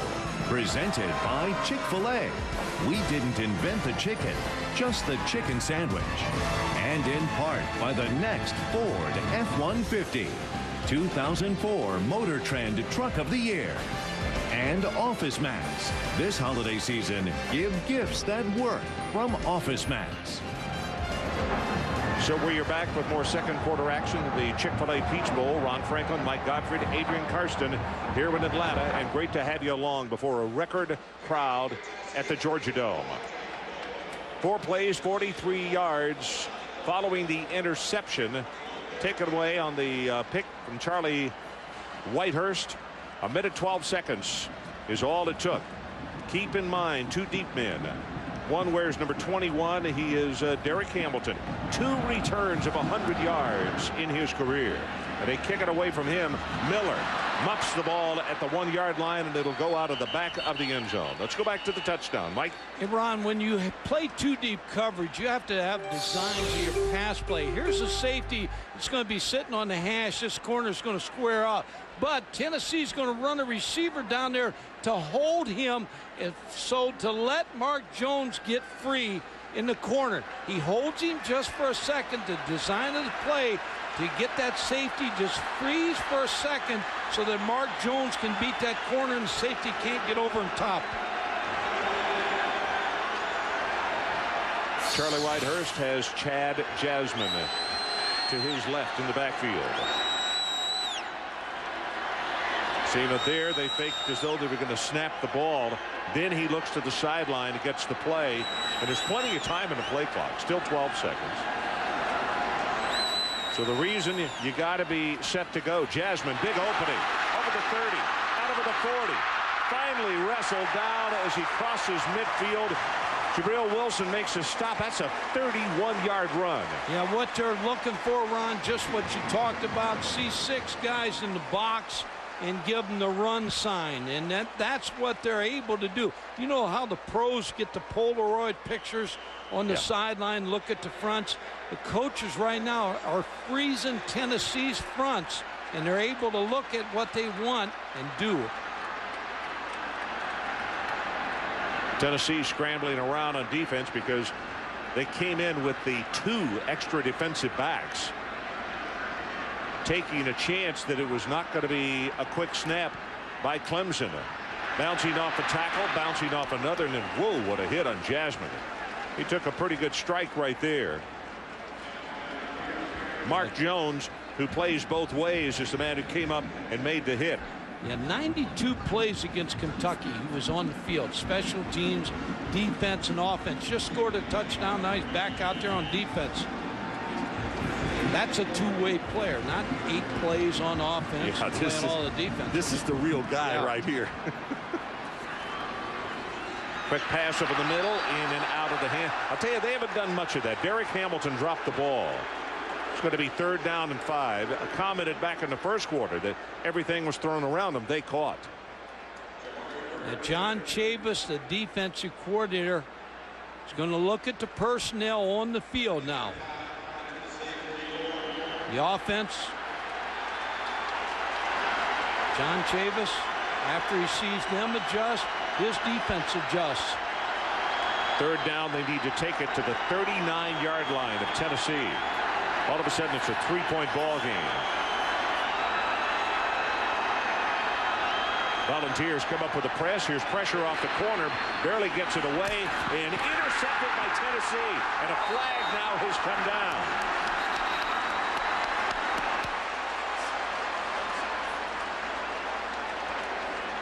Ball was in the air. I think Rashad Baker. Jabari Greer is the man who was coming on the blitz and really putting pressure on. Baker with the interception, but there was contact on the Clemson receiver.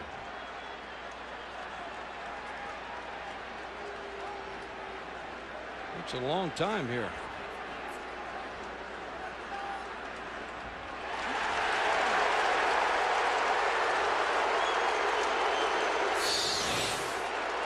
Let's see if we can pick up the interference. Yeah, they're going to call it on Jason Allen, number 18. Ask Kevin Youngblood. Yeah, they're saying the ball was in the air and Jason Allen. I'll bet if you freeze it, Youngblood. I'll bet it's in the Tennessee player's stomach when he hits him. That's a big call right here. Well, he's hitting him when the ball's in the air. Yep, you're right. So Jason Allen is the man who's flagged, and it is 1st down Clemson.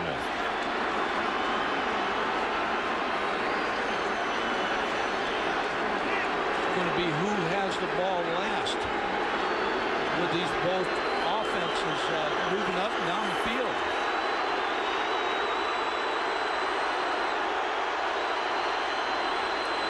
Whitehurst, his receiver had fallen down, and now a mocking from the Tennessee partisans say because there was no flag that was thrown. Rashad Baker against Kelvin Grant. But you know the other thing about this no huddle offense, when you're on defense, you got to get in your stance. You got to be in there for a long time. That was frustrating to the defensive linemen. See, that's what I thought on that running play a while ago. They had been in their stance forever and a day. Then all of a sudden it snapped and Jasmine pops it for 31. Every now and then you may go to sleep. You're in the stance so long. These guys right here have been here for a long time. Yep, in fact over 10 seconds. Now they know the snap's got to come. Pressure off the corner, and he ran right by him. The blitz guy missed him, throws it for the end zone, and it's incomplete. Tony Elliott, the intended receiver, Greer ran right by him. Jabari Greer thought they were playing touch football here. He just runs by. Charlie, I've touched you. You're down. I have a feeling that Jabari is going to get an earful. They're going to tell him, say, Jabari, it's not flag football. Oh, my goodness. And Charlie needs to say thank you because he could have absolutely taken his headgear off. Coleman, he did touch him, though. He did touch him, you're right. Jasmine and Coleman in the backfield together this time.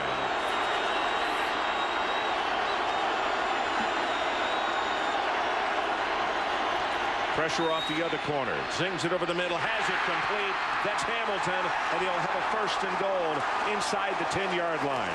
And, folks, if you want to see the arm of a youngster who is becoming quickly a super, watch this throw right here. Yeah, Charlie Whitehurst, I've been talking about Casey Clausen this entire first half. Charlie Whitehurst plays like a veteran on that pass play. Sits in the pocket, waits for his receiver, Derek Hamilton, to pass the linebacker, Kevin Simon. Chad Jasmine now the lone setback. 6.5 minutes left until intermission. Clemson trying to add to their 17-point total. Whitehurst keeps it. Nothing in the middle. Tries to stiff arm, and he's knocked down for a loss. And he got hit pretty hard by a couple of guys led by Wilson. And now a late flag has come down at the 3-yard line, and Tennessee is applauding. Yeah.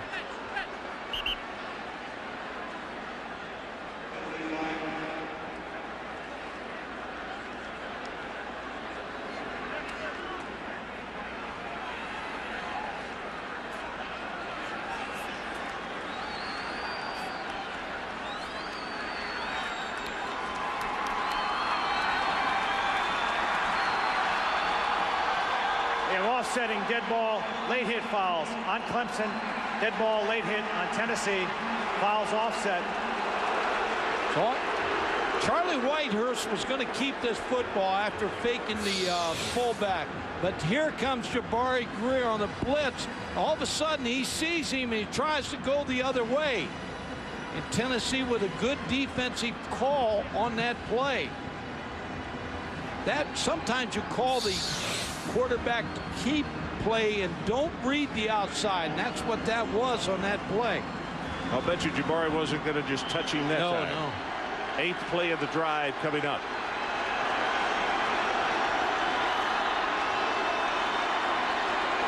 Second and goal. Tennessee's defense now moving all around, trying to confuse the offensive line. Here's the blitz, and the pass thrown complete, and that is Curry just inside the 10-yard line. I like what John Chavis is doing right here. He's dictating now, saying to you Clemson, the offensive line, we're going to fool with you now. We're going to move all these guys around here. Now, you figure out who to block at the snap of the ball. They all know where they're going on the snap of the ball. And they got free on Charlie Whitehurst and down the up. That's a good move by John Chavis. Whitehurst is fortunate he did not get a knee or an ankle injured on that play. You could see the tackle when he got hit. And he was a little bit off balance and awkward when the tackle was made. Thank goodness he came right up and appears to be okay. So we got 5:42 left until halftime. And you're right. There's always a chess match in every football game, but right now they've been playing with John Chavis's mind, and now he's sending some stuff in return, Mike. Well, I like what he did there because all of a sudden you talked about it first, the defensive lineman in that stance for so long, and all of a sudden now you got to play after this 18 or 19 seconds. Now he's saying, hey, we're going to move you around, give you some fun now. You go ahead and attack them, and I like what he did there.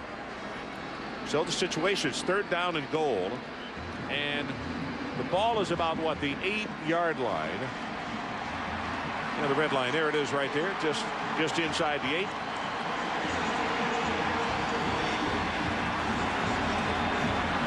Antoine Stewart, you can see him coming back out, number 24, cheering and talking to the fellow defensive back, saying, hey, we need to stop here. Let's force him into a field goal. And on the Clemson side of the field, they're saying, hey, we got to put it in the end zone for a touch. Look at this alignment. Yep. They left it on the ground, and it's Aruski at the 5. Touchdown, Browning. The Fumblerooski, Kyle Browning took it. A from the stack lineup.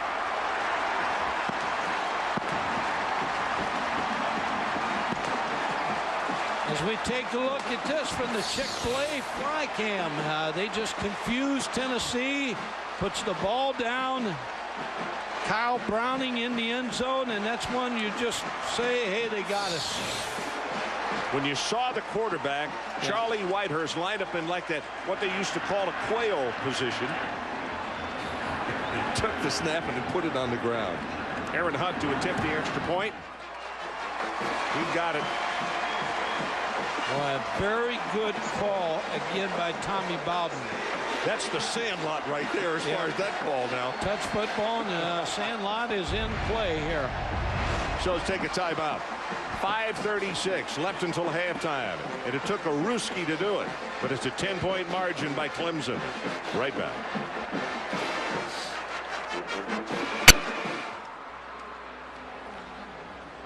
All righty, here it is again. Mike, talk about the fumble, Ruski. Yeah, good job again by Kyle Browning, the up back. Whitehurst going to put the ball in his hands, and then he's got to be a little accurate. He can't run out of there right away. Here, watch this right here. The football is going to be given to him. Now you can't run right away. Let flow go that way. Now you got to be patient and go. Kyle Browning, you good actor.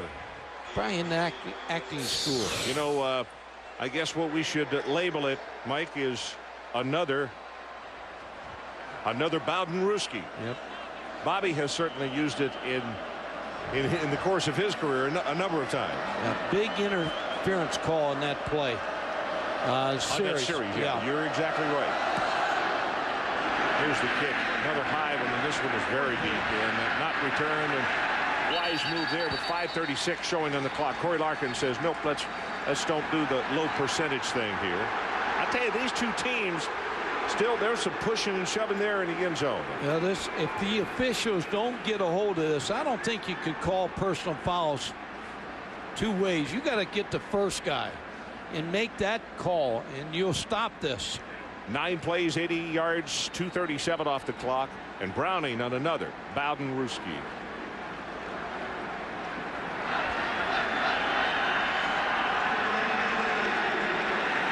So Tennessee with a lot of time on the clock. This time it's Cedric Houston in the backfield. Clausen's pass, it is knocked away on a really nice Justin Miller defense. You're right about Justin Miller. Now he's had a pretty good first half as a corner, able to get his hand over there and deflect that football. Got caught on the one touchdown pass, but he slid just a hair, and that's all it took for the receiver to get by him and make the touchdown catch. He's got 5 solo tackles, 3 breakups, and 1 sack in the first half of play.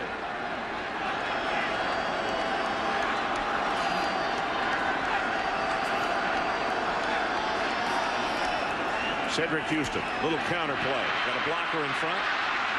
Has the first down, still running hard out across the 35 and now the 36-yard line.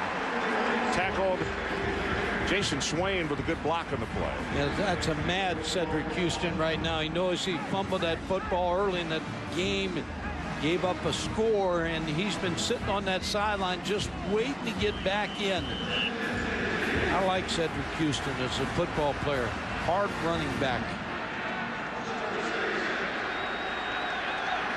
That is the longest Tennessee run from scrimmage tonight, 16 yards.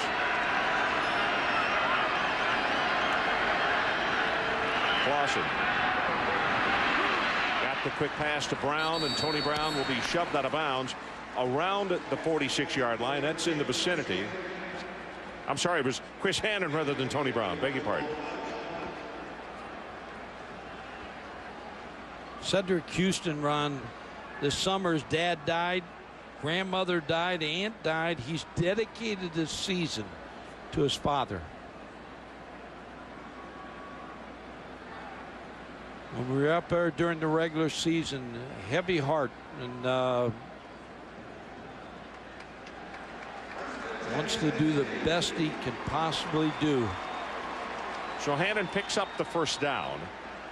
And the clock shows 4:48 until halftime. Plenty of time for the Volunteers. And it's also 4:48 until he can play. Yeah. He's counting those minutes and seconds just as we are.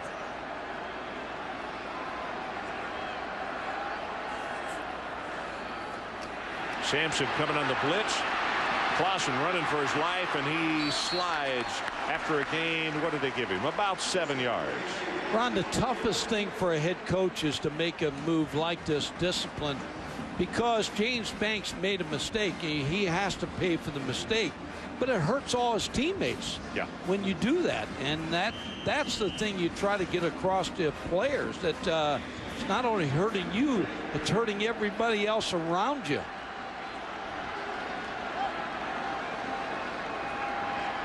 So with the Clausen run, 2nd down and short.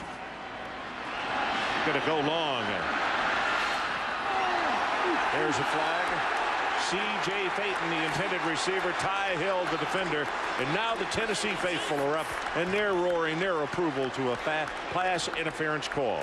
Yeah, Ty Hill all over Phaeton. And that's what Casey Clausen saw as he came to the line of scrimmage. He knew he was going to get to one-on-one coverage.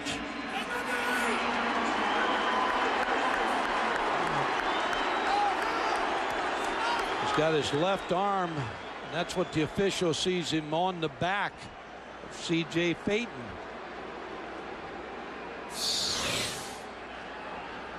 It's amazing how Clemson fans see it as a good defense.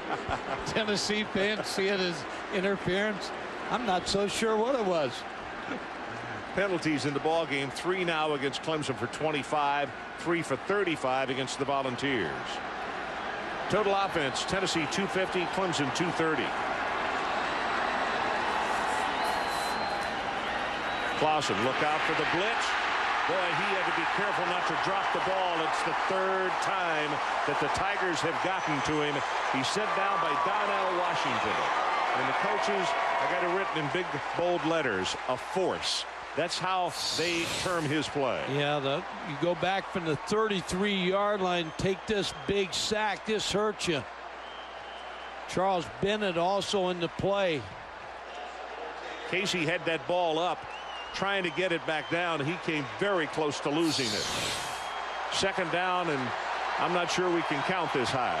They got to take it all the way down to the 23-yard line.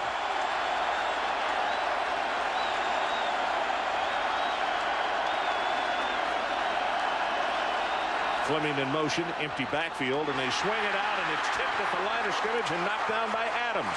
Gaines Adams, who's only a freshman out of Greenwood, South Carolina, got up and got a hand on it. He is 6'5", 250. When you throw a quick pass like this, you want your offensive lineman to attack and get the body of the defensive ends.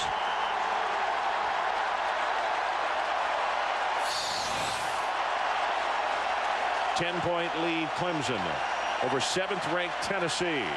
You can see 3:01 remaining until halftime.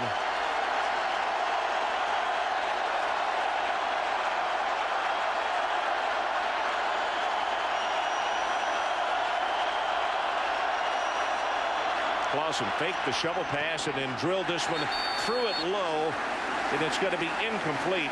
And his response was he was about to deliver, and he saw the defensive back coming up very quickly, very wisely threw it into the turf. That was a big stop by John Lovett's defense. Clemson, a very good effort by the Clemson defense. Just couldn't hold on. Chris Hannon. Colquitt, only 2 punts. See what the lefty comes up with here. Very, very high. Wow. Fair catch is signaled for, and it is muffed, and then he makes the recovery. And now, wait a minute, here comes a late flag in. We saw the beanbag go down because the punt was muffed.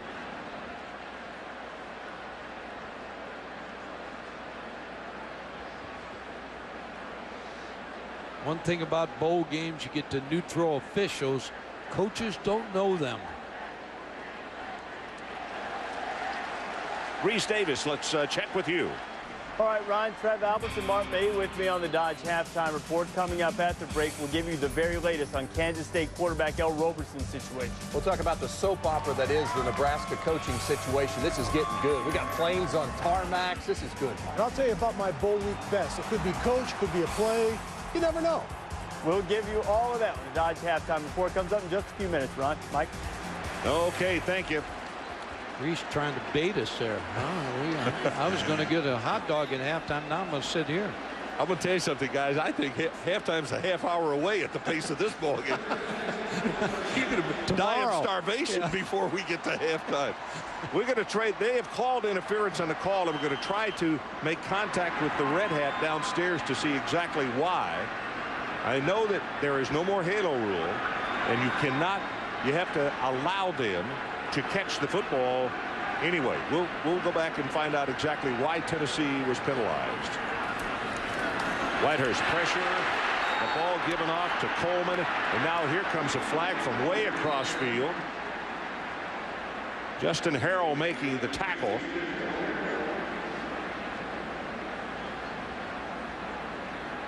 There is no flag on the play. There is no flag on the play. He's just rehearsing. He's the only one that hasn't thrown one in a while. That's good news. Good job by defensive Justin Harrell. Waiting on that little shovel draw.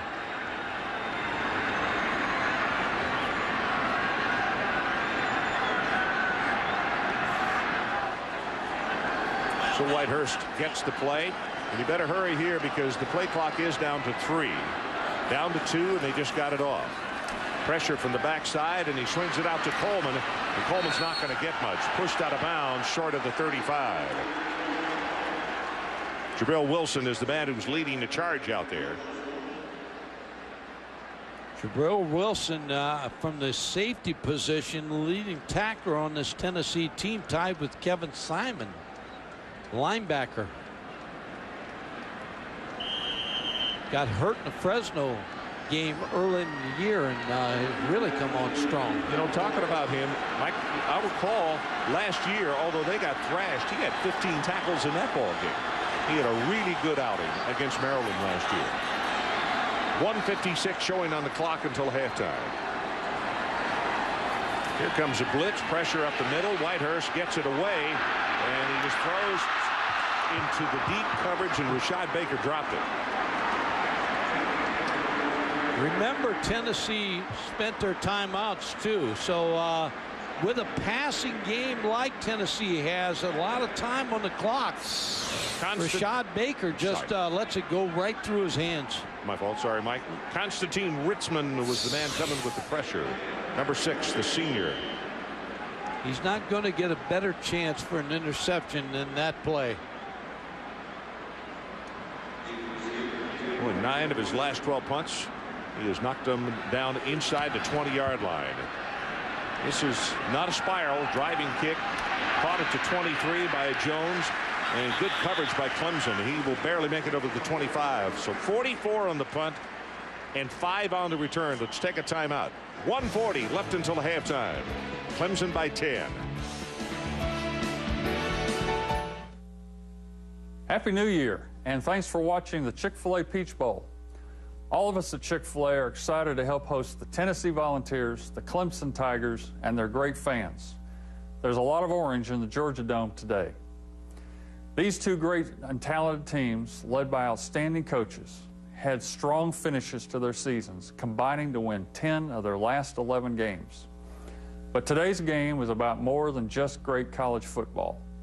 These two schools will help the Chick-fil-A Peach Bowl contribute over $400,000 to local charities and scholarships, including donations to the University of Tennessee and Clemson University General Scholarship Funds by Chick-fil-A. On behalf of the restaurant operators and team members at over 1,100 Chick-fil-A locations, we hope you enjoyed today's Chick-fil-A Peach Bowl, and remember to eat more chicken this new year. So we are back here in Atlanta. 24-14.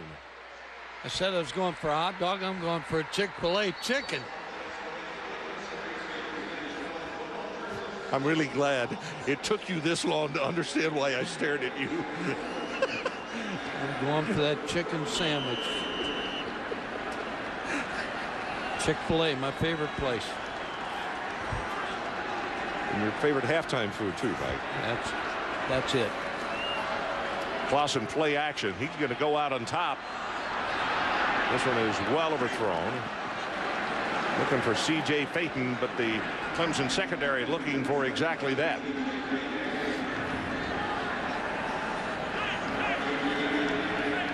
Well, we knew that there would be a lot of passes in this first half. As you look at yardage, Tennessee 199, Clemson 124 rushing, Clemson 102, only 37 rushing for the Volunteers.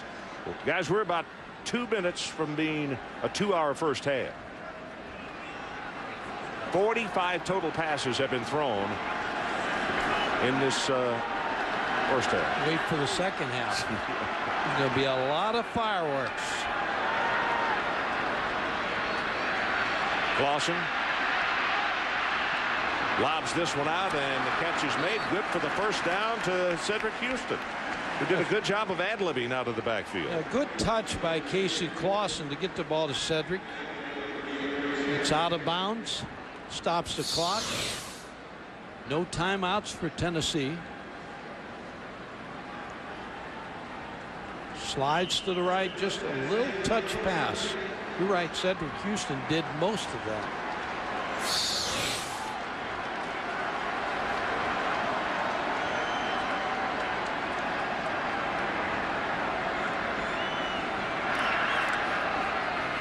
Faked it to Houston this time, and he wants to go on top on the far side of the field, and this one is overthrown. C.J. Payton,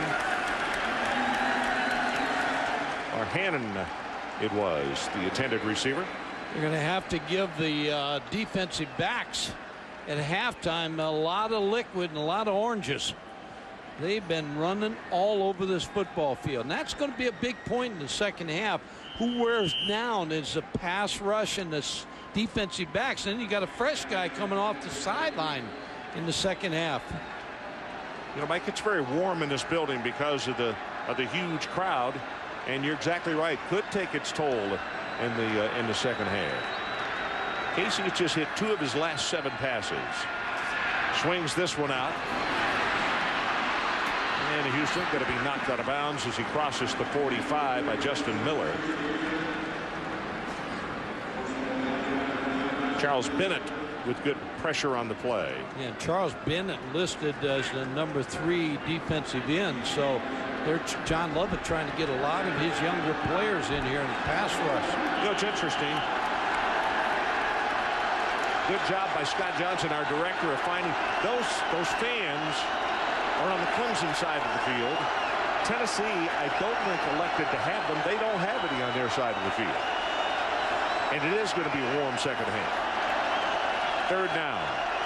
Volunteers need to take it to the 49.5-yard line. Clausen's quick pass, incomplete. Nice job by Ty Hill. Swain couldn't hold on. Ty Hill and the coaches said in the Florida State game, defense held him 3 and out. And then the second series, Ty Hill made an interception. And at that point, they knew they could play and beat Florida State. And that was a big confidence builder for this Clemson football team.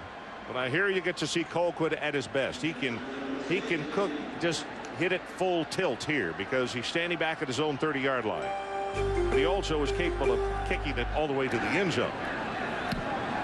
He wants this one to be a coverage kick. Wobbly spiral. Miller calls for the fair catch, and his own man bumped into him, and they jump ball for it, and Coleman will come away with the ball at the 20-yard line. Well, tomorrow at noon, Capital One Bowl Week concludes, and it will be Georgia Tech, the Yellow Jackets, taking on the Tulsa Golden Hurricane at noon in the Humanitarian Bowl. It's all part of the Capital One Bowl Week on ESPN and ESPN2. You know why that game's important? Because of the cup that Reese Davis has talked about all week, that the conferences, they're going to give the the award to the best record, the best conference. Now, the Mid-Americans 2-0, undefeated. But the WAC has a chance to be 4-0. From the shotgun, Whitehurst. That ball was intercepted to be stayed in bounds. And they say, nope. Jason Allen caught it out of bounds. And there is a flag down. Back, it's going to be roughing the passer against Tennessee. 52 seconds left. Well, your defensive linemen get so frustrated they finally get a shot at the quarterback. Roughing the passer on the defense. 15 yards, automatic. First down. See Charlie Whitehurst setting up to throw this football. Yeah, Kevin Simon, number 5, to the head, and a little late. Paris Harrelson also.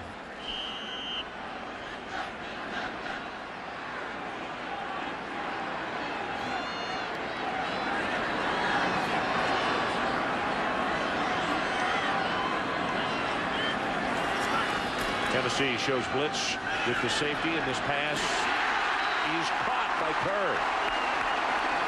Right in front of the Clemson bench, we're almost obscured by his teammates. It's good for 23 yards. And hang on, we got 46 seconds left until halftime, and they're already across midfield. Yeah, Curry did a good job of adjusting to the high fly pass by Whitehurst.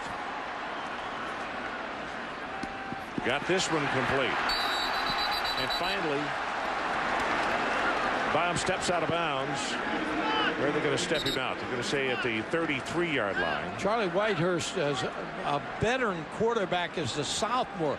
29 passing records he owns already as a sophomore at Clemson. He's got Clemson on a nice drive right here.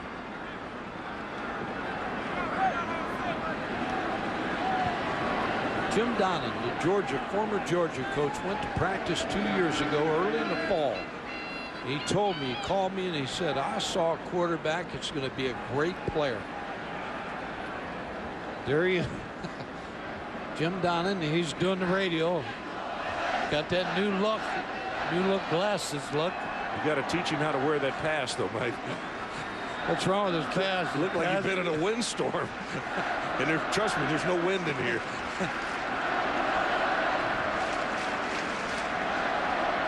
Going to get choked there pretty soon. Yeah, Dave Ryan on the other side.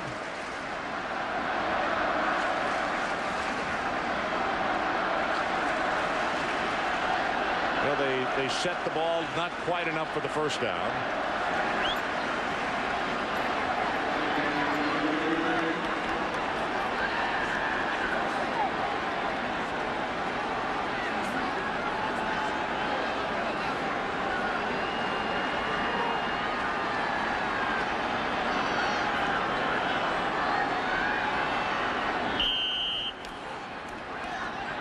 Second down, they throw it complete. Tennessee didn't react. Was there a whistle? Had to be. Tennessee players just stood there. You know that movie, The Longest Yard, and The Longest Half? Well, this new movie. A lot of passes is one thing, but too much of this stuff right here, too much conference calls. Yeah.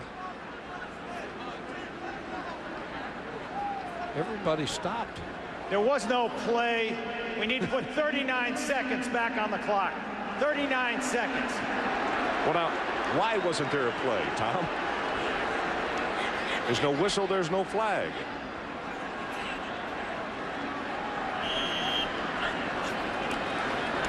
This on a quick snap. Whitehurst goes straight ahead.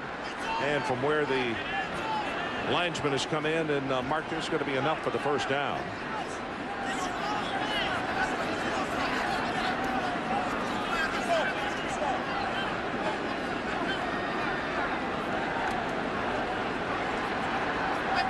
If you like offensive football now, you stay tuned in the second half, because both these teams got wonderful offensive football teams.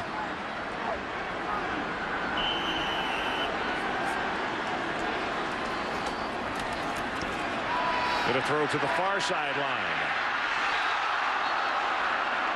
Derek Hamilton, I mean, he just went right Hit his shoulder pad, hit the number 2 and 1, and slid right down his stomach. Let's see the Chick-fil-A fly cam right here. Almost like a pick on that play, Ron. And I think Jabari Greer is going right to the official and saying, yeah, I got picked on that play. Still 28 seconds left until halftime.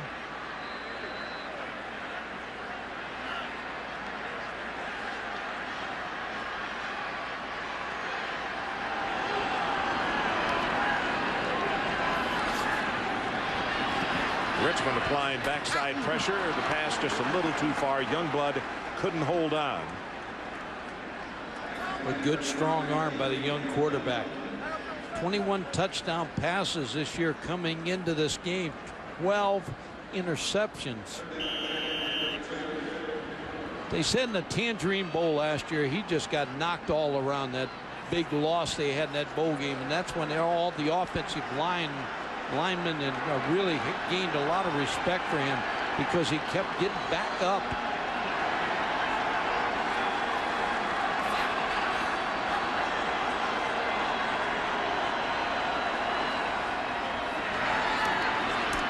Lobs it over the middle. Almost intercepted, and now here comes another flag. I thought I saw pass interference there. Jason Allen again, I believe, is going to be hitting Kevin Youngblood down the field when the ball's in the air.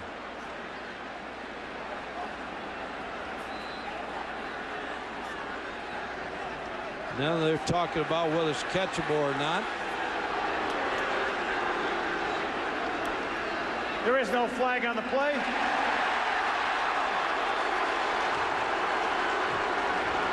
You know what? I think maybe they came back and said the ball wasn't in the air when he made the contact with him.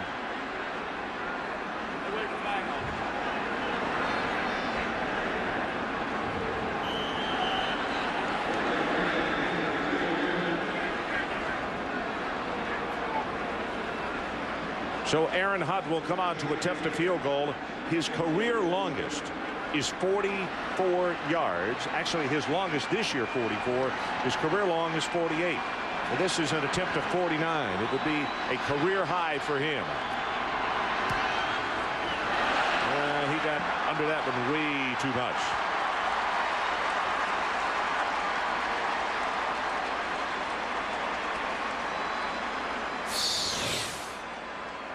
You're right. He on this field goal, he just got too much under. Hit it fat. I tell you what, Mike, that was almost a 10-minute possession, and they used 48 seconds.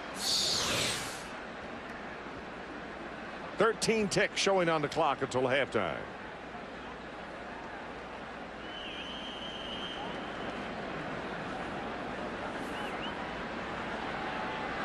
Both coaches, staffs, when they go in the locker room at halftime, make a lot of adjustments on defense.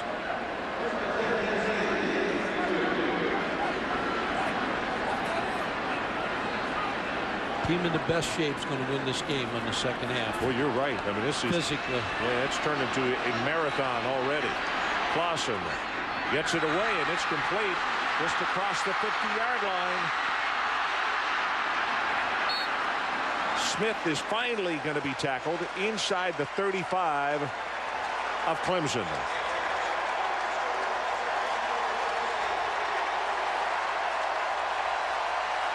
So we are finally at halftime. Adrian Karsten, let's go quickly to you. All right, Coach, first of all, you had to break up a fight before the kickoff even occurred. Can you tell me how or why that happened? I really don't know. I just saw it going on and went over there and stopped it. Young guys being young guys, I guess. James Banks. Something you want to have. James Banks' suspension is over. We'll see him in the second half. Yeah. And with Cedric Houston, how do you get more out of him? Well, I hope we get the football to him a little bit better, and he holds on to it a little bit better. We've not played our best football yet, obviously. We appreciate it, Coach. See you in the second 30. So our halftime score at Clemson 24 and Tennessee 14. Now here's Reese Davis with the Dodge halftime report. Reese. Ron, it is a very good thing that both Phil Fulmer and Tommy Bowden got contract extensions within the last few weeks. If not, both of their contracts would have expired in the first half. That took a while, but it was very entertaining. I know there's a second half of football to go. Remember, just 4 months ago, the three of us sat out here and criticized Tommy Bowden, rightfully so, for a bad performance against Georgia. They've turned it around. Is this Clemson program on the verge of turning the corner and raising to the next level? Well, absolutely. Tommy's done an outstanding job of finishing the season off. 2 out of his last 3 victories were against South Carolina, their rival, and Florida State, which was a huge victory for him. But here's the key. When you look at these programs, I think that athletic directors are too quick to pull the trigger on a coach if he has one bad season. You have to let a coach at least have the patience to let a coach to build that program. If he has one bad year, have the patience to let him fight through that, get another good recruiting class in, and bring the program back up to where it should be. And that's what Tommy's been able to do. You're right, Mark. Tommy, this is his 5th year as the head coach at Clemson. Imagine if they get rid of him and you're all of a sudden rotating head coaches all the time. But, you know, they're up 24-14 right now. But watching this game, John Lovett, the defensive coordinator at Clemson, has got to stop playing man-to-man defense against Casey Clausen. They'd be winning 24-0 right now. They're playing man-to-man. They're blitzing Casey Clausen. They cannot cover Tennessee's wide receivers man-to-man. And Casey Clausen is smart enough. He's good enough. He checks off at the line of scrimmage, and he's finding open receivers. If they go back and play some zone, drop 8 in the coverage, I'm telling you right now, they won't score. Capital One Bowl Week. Welcome back to the second half of the Chick-fil-A Peach Bowl in Atlanta, Georgia, the Atlantic Coast Conference against the SEC. And you see the halftime score, 24-14, Clemson on top. Mike, of all the things that I think I'd be concerned about, and I'm sure there were many things defensively that was discussed in the locker room, I would be concerned about the speed of this ball game. It is at a snail's pace, and I think it's hard to maintain focus and concentration. And I'm talking about both sides. I'm not talking about just one.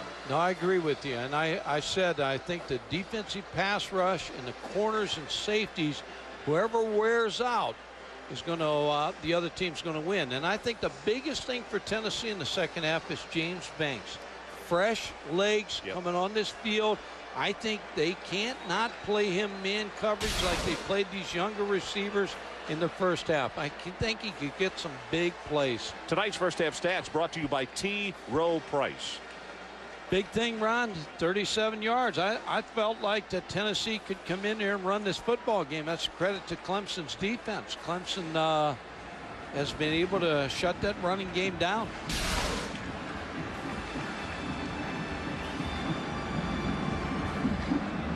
Jardine prepares to kick it off. Clemson had the ball first tonight, and they took it right down the field very convincingly. 6 plays, 80 yards, and scored a touchdown.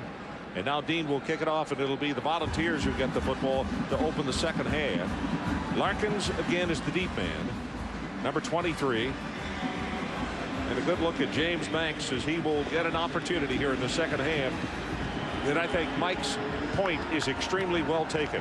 Fresh legs after such a long first half really can make a difference. Not going to return this one. That's 6 yards deep in the end zone. Adrian Karsten, let's check with you on the sideline. Ron, very honestly, Tommy Bowden coming out of his locker room looked and sounded more nervous than he did pregame, and asking him why, he said, yeah, maybe it might be the pace of the game. We have to stick with what we're doing.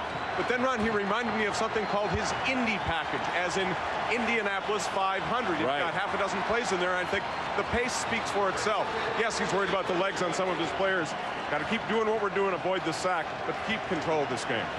Well, you don't want it to go breakneck speed, but like I said to Mike, Adrian, that we've gone at a snail's pace. And the officials could help that a lot also, and that's setting the ball and what have you. Sack on the first play to open the second half. DeJuan Polk comes through to make the hit on Clausen. There is a great way, Mike, to come out of the locker room. Yeah, really, the defensive line of Clemson gets a great push here. Polk, number 97, with the tackle.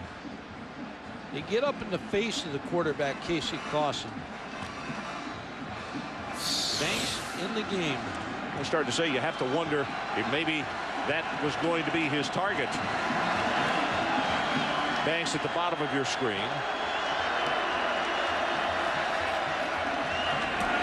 Quick pass, gets this one out to Jones, hit immediately. Nice defense on play number 2. This time it's Justin Miller. Justin Miller had a good first half. Sophomore corner was up for the challenge. Makes the sack on Casey Clausen. The knockdown right here on a pass with a great effort. Potential touchdown. He breaks through and deflects the football. How about these numbers? 8 tackles, all solo, 3 breakups, and 1 sack.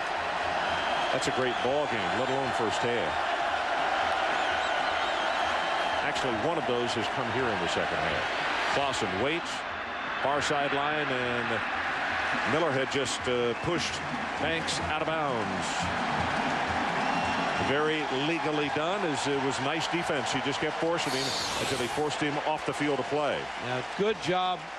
See the Chick-fil-A fly cam here as Justin Miller rides Banks out of bounds. That's a good series for Clemson's defense to come out here after your halftime adjustments and come out and shut them down. Only the 3rd punt coming up here. Let's see what Colquitt can come with an answer on. Tennessee doesn't have enough men in the field.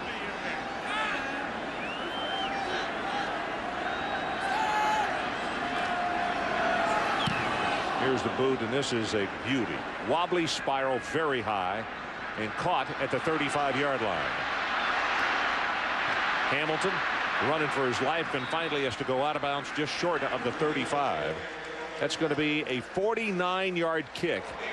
Hang time 4.99. Good heavens. And the return, what do we have? About 5 yards on that.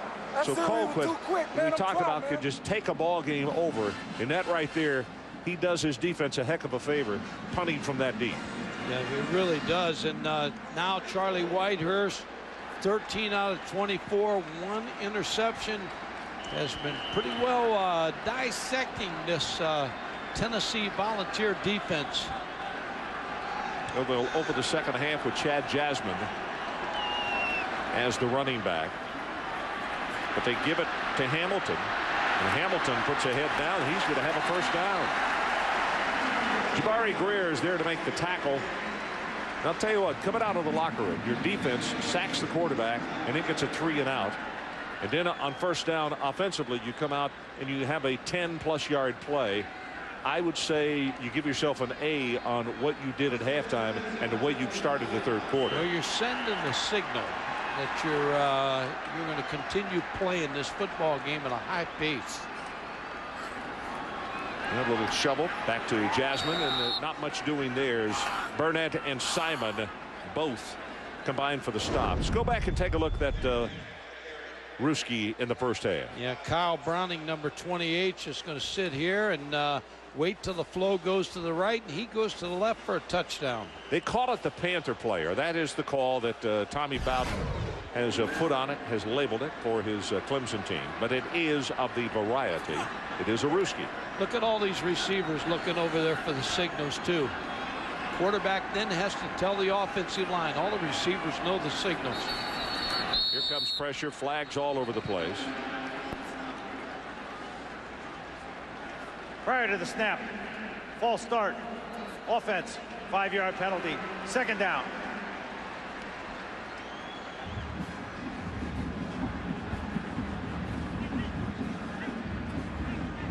There's the coach, Dabo Sweeney. Right there, used to be on Gene Stallings' staff at Alabama. Was out of football for 2 years. He gives us signals. Now they watch, see if they have the play called. Now they look over to Dabo. All the receivers look over there, get the signal. Shields defensive lineman, all of a sudden they come out of the 3-point stance. Now they go back into it. Sets deep in the pocket, running for his life, going to be sacked. Only the first time that Tennessee has gotten to him tonight, and it's Jabari Greer. You look for big plays in the game, you know, to get the emotions up. Tennessee obviously going to pressure Whitehurst a little bit in the second half. Greer finally gets to him, but that was coverage was real good on that play for the Volunteer secondary. Tell you what, Kevin Burnett was coming pell-mell as well. He was putting a lot of heat on.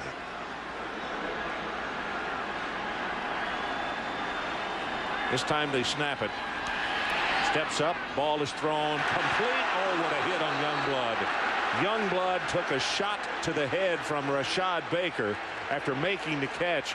And he's kind of looking around, and I have a feeling he's saying, Cobb County, Hamilton County, Okay, we're in Atlanta. I know where we are. Boy, made a good catch, good throw right there in between Rashad Baker in the corner.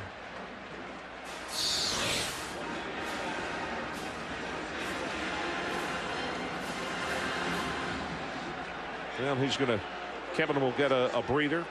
He has graduated. He's out of Jacksonville, 6'5", 215. Only the third time that Chasen has had to punt tonight.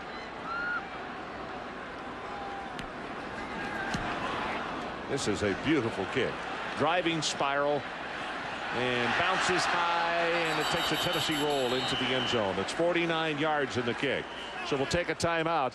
10:38 left, third quarter, and our score remains a 10-point margin for Clemson.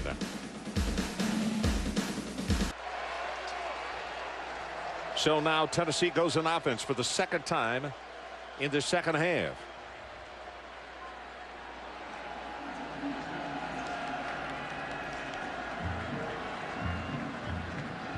Have to wonder if the Volunteers are going to try to get that running game going a little bit more. What do you think? Banks is on the sideline in this series right now. Cedric Houston, the tailback, and the pass comes out here and is caught by Rebel. The other thing about Tennessee, they've been in this position this year a bunch. They've come from behind 6 of the 10 wins they've had this season, so they've trailed in the football game.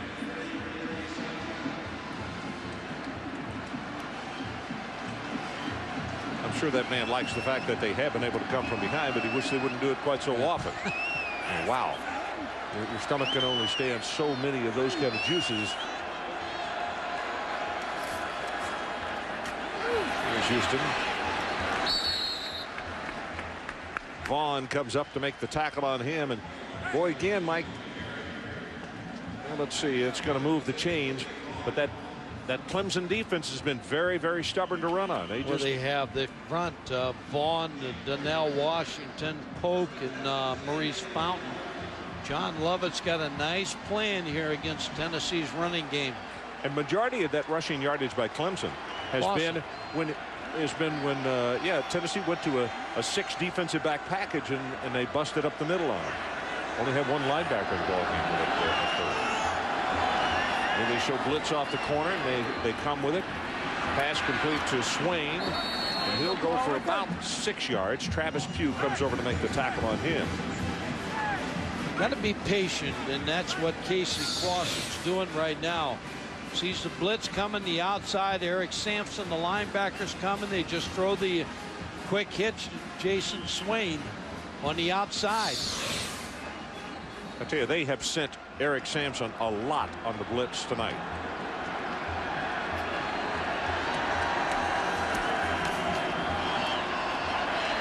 Clausen throws it to the safety valve, and Swain will be knocked out of bounds. Not before picking up the first down, though. It's just short of the 45-yard line. Both these teams tonight defensively, when you talk, Randy Sanders, the offensive coordinator, nobody wants to give up the big play. You see him send Banks in on that play, and Banks was kind of standing over there, wasn't ready to go in. Mike, right now, Clemson has the number 2 defensive line in there. Again, it goes back to the point you were talking about. Yeah, it's keep them rested, keep them fresh. When they have to drive, a long way, let the other guys play.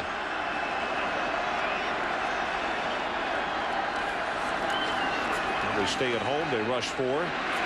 Gets the pass away, threw it behind the intended receiver, Banks.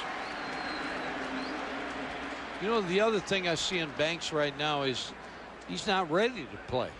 He comes out here in the second half, and you stand around all the first half, and all of a sudden your feet are sore. You stand there doing nothing, and you want to get active in this game. They got to give him a catch. Get him a catch and get him going. 8:43 to play, third quarter. And it's a 2nd down and 10, Volunteers. Here comes the blitz right up the middle. Clausen is knocked down. I think Gaines Adams is the one who's going to get credit for it. Yeah, Leroy Hill also was in there, Ron, number 43, middle linebacker. 5 times that they have gotten to Casey Clausen tonight. The tailback so deep in the eye, he couldn't get up there to block the A-gap on Leroy Hill, center and guard position.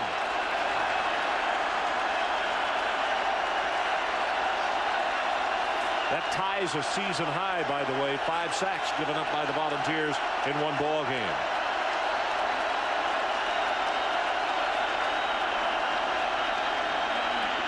Clausen drills this one complete to Phaeton. And boy, he knew where the sticks were at. He knew exactly where the sticks were, because that is going to be good for the first down by about 10 inches. And when the offensive line of Tennessee protects, you got twists going on right there between the end and tackle, and give Casey Clausen that much time, he's going to find Phaeton. Now Clemson comes back with the first team down 4. Got them a breather for a couple of minutes. Coming on the blitz too. They show the blitz. Now let's see if they come on it. If there's Sampson, they bring him off the edge again, and the pass goes the other direction. And whoa, what a hit of Mark Jones. He gets picked up and slammed into the artificial turf. Travis Pugh was there to make the tackle. You can see now Travis becomes an orator. Good job by Tennessee of picking up the blitz there, especially the backs. Cedric Houston did a good job.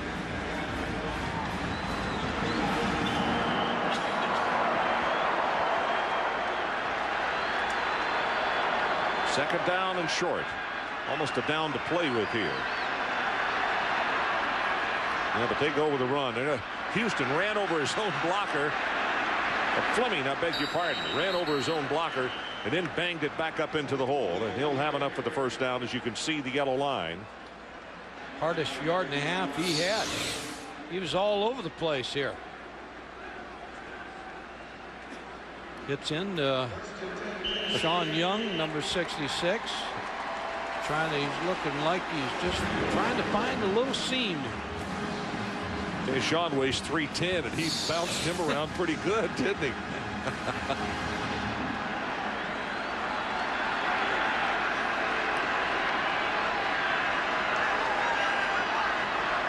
Comes a blitz again. Looks like he's going to check off. Here comes the coming off the corner, coming with a safety. He's got man coverage and can't hold on to it. C.J. Phaeton had what he wanted, saw the blitz coming, checked off to the fade route. They bring them all, but Tennessee picks it up real well. Here's the throw to C.J. Phaeton, just runs out of real estate. Justin Miller on coverage.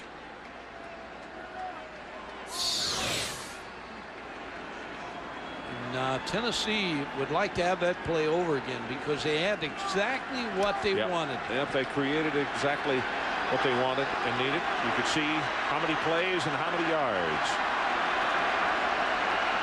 Play clock is down to 3. Clausen, boy, pressure coming on him up the middle.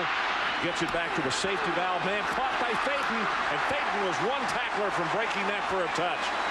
That's a really nice effort.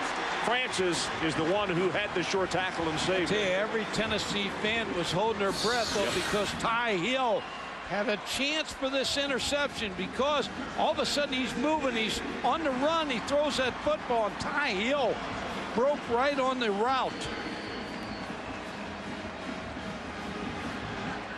That's a heck of a job of concentration by C.J. Phaeton, sophomore out of Virginia Beach.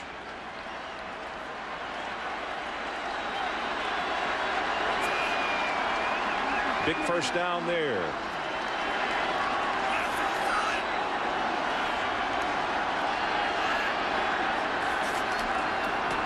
Houston bangs it at the left side, and just, boy, nothing there is like running into a wall. Casey Clausen spreading the wealth around. Mark Jones 5 catches. Cannon 4. Peyton with a big one to make the third catch on the first down. Brett Smith comes back into the lineup. Number 9. He's the man far to the left at the top of your screen. 13th play of the drive. It's all started back at the 20-yard line. Rebel in at fullback, number 45. Clausen got that one to James Banks, and he'll take it to the 11. That's good for the first down, I believe. Ty Hill, and that's the first catch by James Banks. And that might be the catch that gets him off here today and gets him going in this ball game. Good high stretch for the catch. Took a couple hits by Ty Hill. Picked up the first down. Got the great hands. As we all know, he was offered scholarships by several major universities, including Indiana, to play Division I-A basketball, but wanted to play football and wanted to come to Tennessee as a quarterback. He's a wide receiver, obviously. Now the spring could be a different story, though. He could be under center where number 7 is right now. Houston, left side, a little bit of an opening this time, and he'll take it down to around the 7. We're about to go under 4 minutes left in the third, and a point that I'll make, Mike, if they score a touchdown here, they will have accomplished a huge amount because A, they kept the offense at Clemson off the field, and B, they've almost eaten up the entire third quarter with the football. And C, they've rested their defense. That's right. Which they need to rest because they're going to be under fire when they come back. Under duress, you think, huh? Fire, duress, everything. Greg Jones taking a little nap over there on the sideline. 15th play of the drive. Clausen crossing. Oh, Banks slipped down. Tried to put on the brakes. Defensively, Francis was there to make the stop on him. Not that Banks would have scored the touchdown, but he tried to stop just a little too quickly.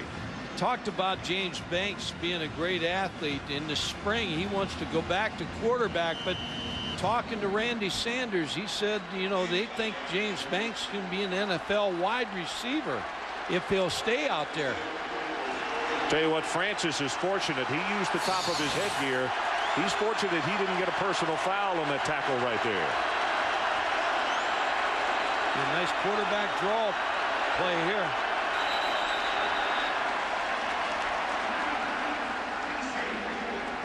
Timeout, Tennessee. 2:47 left in the third. Volunteers on the lip of the cup.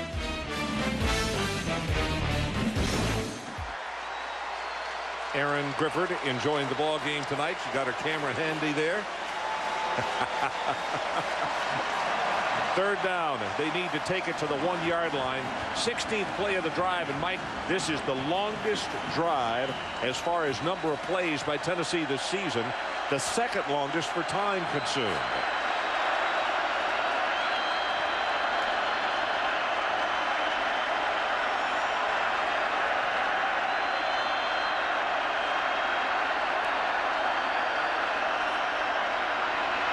Clausen.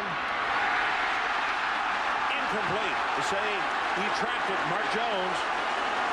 And Clausen comes running down the field to talk to the officials. Boy, that's a quick flag right there. You're quarterback, you're excited, you think you get a touchdown pass, and you come and challenge it, and that flag goes right away.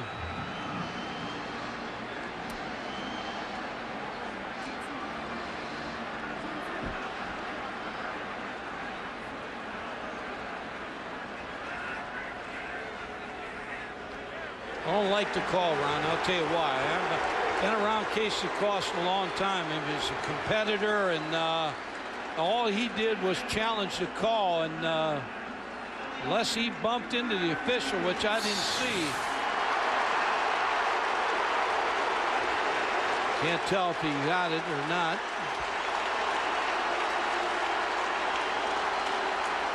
Casey thinks he has the touchdown.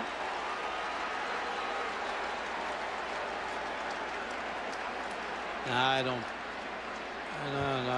like this call at all. Looks like he's got his hands under the football. Wow. That is a big call right there. So this is going to be a 36-yard field goal attempt by Wilhoit from the left hash mark. And he yanked it left. No good.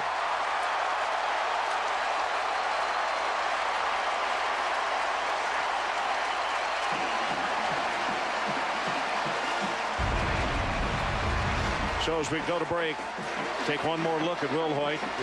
Like he tried to overkick it a little bit. Overcooked it left. Still a 10-point game. ESPN's exclusive presentation of the 2004 Chick-fil-A Peach Bowl. Brought to you by the Chrysler Pacifica. Well beyond the SUV. And by T. Rowe Price. Invest with confidence. Beautiful night downtown Atlanta. Listen to this, Mike. 17 plays, 8 minutes, 62 yards, and they come away with no points. That is difficult. I go back to that penalty on Casey Clausen. I think that was a bad call.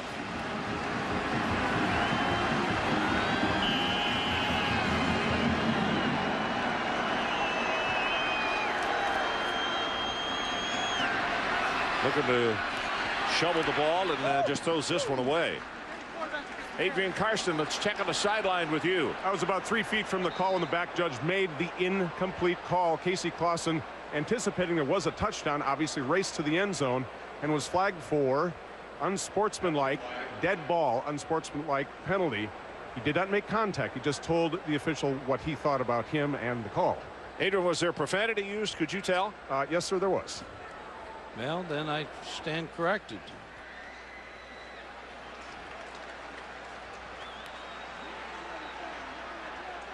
Randy Sanders, the offensive coordinator, talking with Casey. Yeah, and then Casey Clausen made a big mistake then. Yeah, nobody feels any worse about it than a senior who's playing his last ball game. Yeah, you make your point, but you don't do it that way.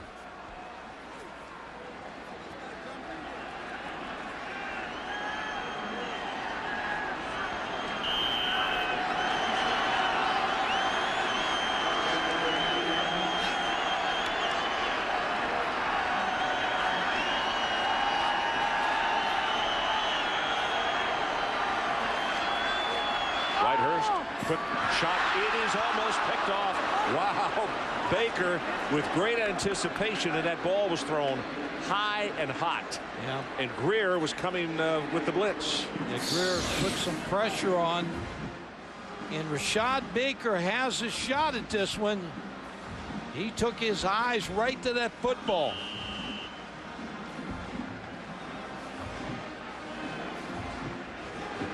Actually, good job by the receiver to turn to a defensive back and save his team a touchdown.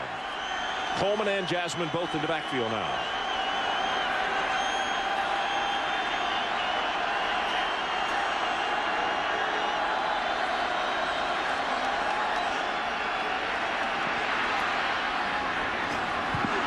Hammond's too tall. Whitehurst got put on his backside after he delivered the ball. It was Kevin Burnett who was coming with some pressure on him. Yeah, Kevin Burnett, a great football player here for Tennessee. His brother Kalen out in California, a good-looking athlete coming up in high school. And Kevin Burnett and Casey Clausen got together and decided to come to Tennessee, two California boys.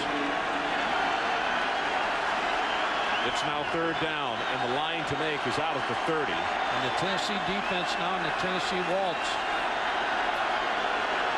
Waltzing around here.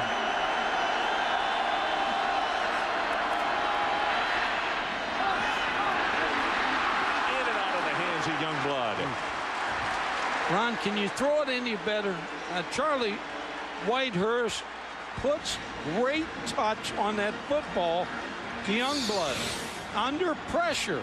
Charlie Whitehurst going to get the blitz, going to go down, doesn't really see the ball being dropped. Good defensive by Jason Allen, not Matt Allen. I think he got just a piece of it, Mike, just enough to cause that ball to be dropped. Fourth time that Chasen will punt. Chasen has been a force for Clemson tonight. He has been one of their very good weapons. Here's the boot. A driving spiral. Fair catch is signaled for and made at the 38 by Mark Jones. So it's a 46-yard punt and nothing on the return. Another great job by Chasen.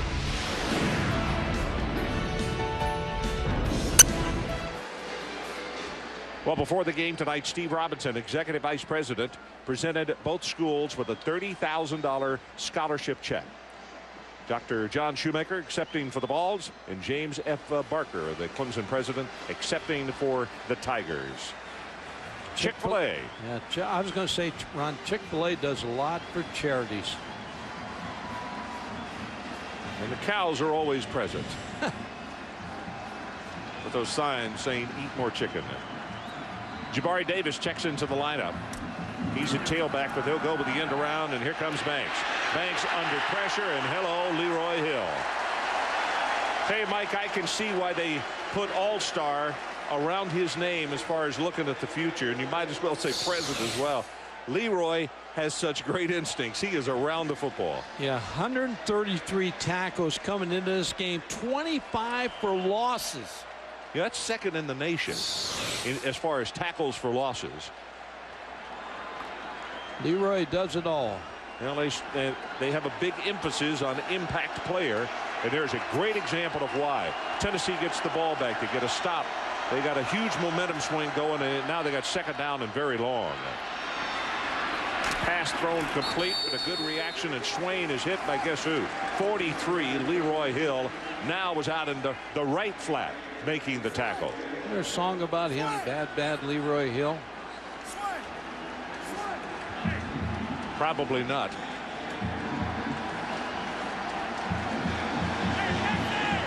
About to go under 1 minute left in the third quarter.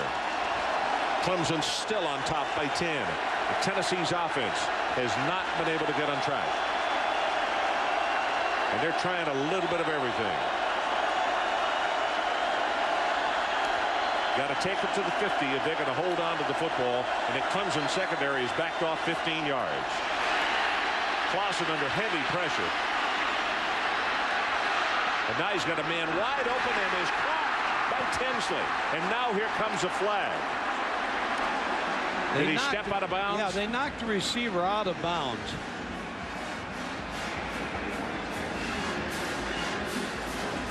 Tinsley's had this happen a couple of times tonight where he's come open, and the quarterback has not had time to search him out.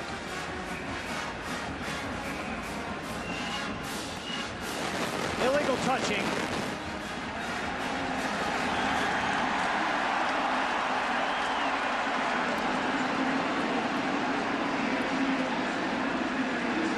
Bring it back. That's a loss of down. I don't know.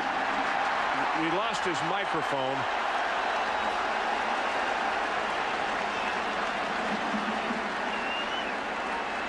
Got knocked out of bounds, came back in, can't make the catch.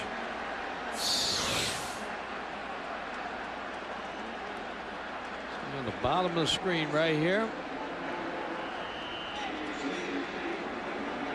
Well, he went out of his own volition and then came back in, and that's the reason for the flag.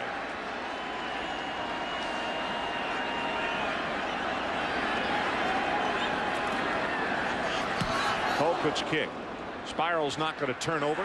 Bit of a line drive, and here comes Hamilton. And Hamilton, good job. Not many times do you get him with a one-on-one, and he is tripped up just as he crosses the 30.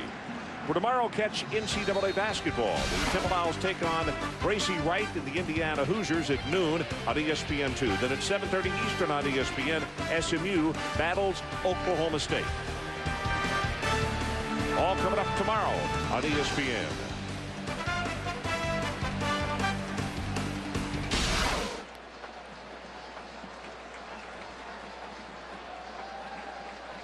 Tennessee players shaken up on the play.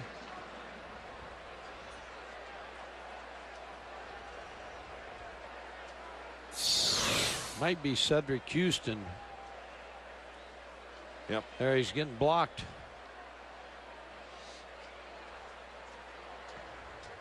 Yeah, that's a headgear on that shoulder.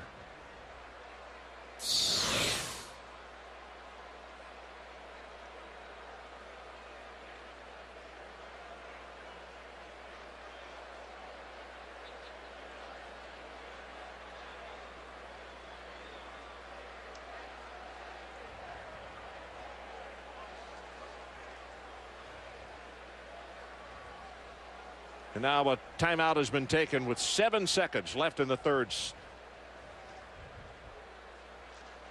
So we'll take the break with them. 24-14. Clemson up by 10.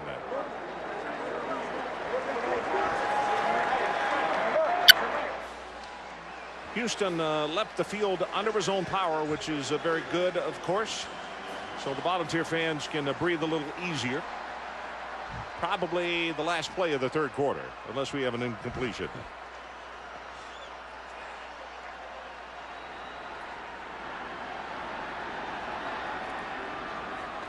And it's Jasmine on the running play, and he'll be stopped at the 35, and with that, the end of the third quarter. So time to take a commercial break. We head to the final 15 minutes of the 2004 Chick-fil-A Peach Bowl. It's Clemson 24, Tennessee 14.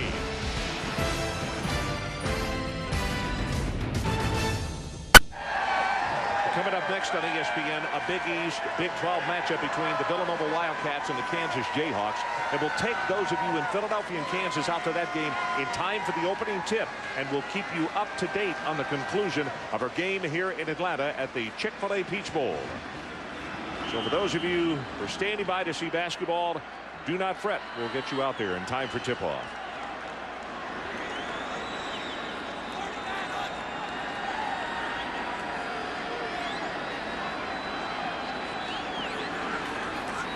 Whitehurst goes with a running play. And very short yardage by Jasmine. Justin Harrell making the tackle for Tennessee. What Clemson needs right now is a drive to rest their defense a little bit and put a nail in the coffin here. Tommy Bowden's offense been real close in the third quarter to making some things happen. Just haven't got the job done. Third down, they need to take it to the 41-yard line. And they're going to hold on to it.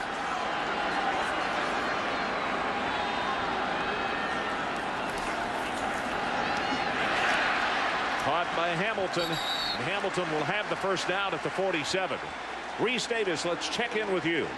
All right, Ron, it's been fascinating to watch the Houston Nutt saga unfold in Fayetteville and in Lincoln, Nebraska. Now, we told you that there was a press conference scheduled. As of yet, no one has stepped to the microphone.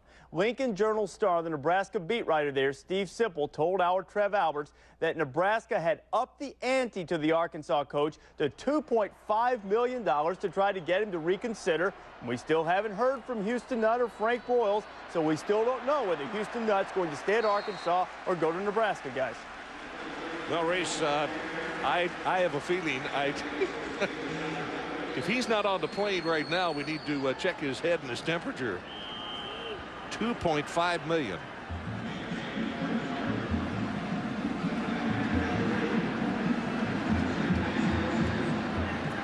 I mean, Mike, wouldn't you think that would be an obvious? Well, he's from Arkansas. You know, that weighs heavily on him, and somebody's going to bring up the truck and bring some money there too. So he's going to get it there.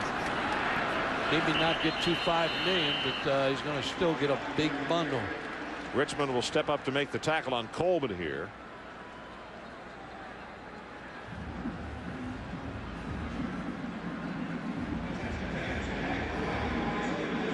Nebraska's situation carrying on a long way. Affects recruiting right now. Pressure's on. That's why that $2.5 million offer.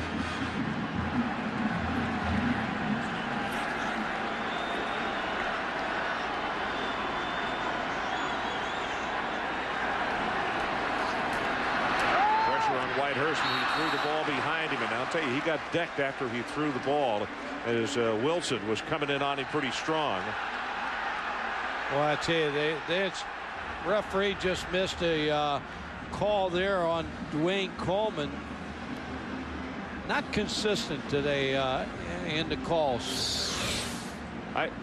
But I didn't see a flag thrown up. No, he didn't throw a flag, but he knocked the Tennessee guy off. I believe it's Jabril Wilson. Yeah, it is Jabril Wilson.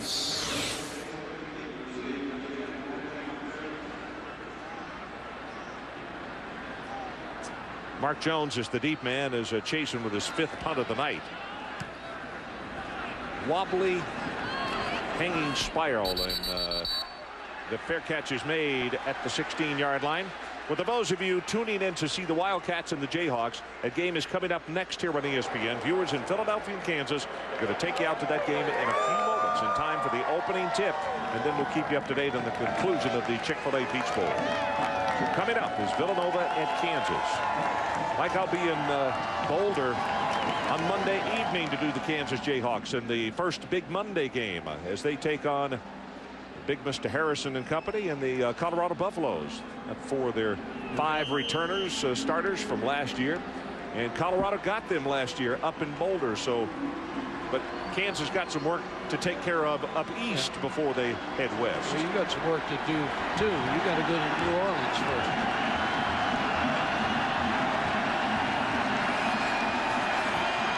Clausen and company on the field with 12:31 to play in the ball game.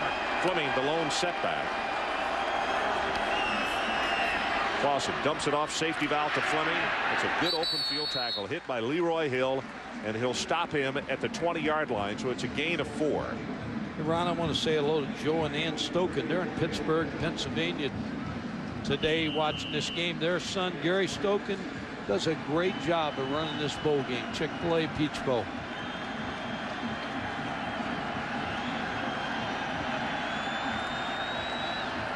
Here comes the blitz off the corner from Sampson, and the ball is thrown errantly. Banks was the man that he wanted, but again, number 38 is applying pressure in the backfield along with a couple of other Clemson players, and now comes up a big 3rd down again for Tennessee. Casey Clausen looks a little off here in the second half. He was doing everything right in the first half. Either he was off or James Banks on that route. Did you see what Phillip was doing? He was making sure they stayed in the huddle until they got Peyton off the field. Otherwise, they were going to get a penalty for breaking the huddle to 12. Got to get them within 9 yards of the line of the sideline if you bring in somebody out, or it's breaking the huddle with too many folks. Got this pass. Incomplete. Jones cutting back into the middle to make the reception. And that'll stop the clock with 11:52 to play in the ball game. Force them to punt. 3 and out for the Clemson defense. And the fans here from Clemson giving them a great applause. Just couldn't hold on to the football. Justin Miller goes back as the deep man. Dustin Colquitt to kick it away. This is when you need a great kick right here. If anybody is capable of it, he is.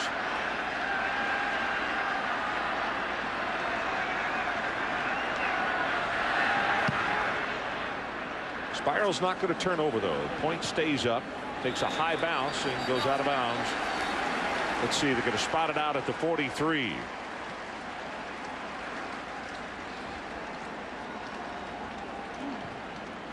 So we got 11:45 left in our ball game. Still a 10-point lead by Clemson.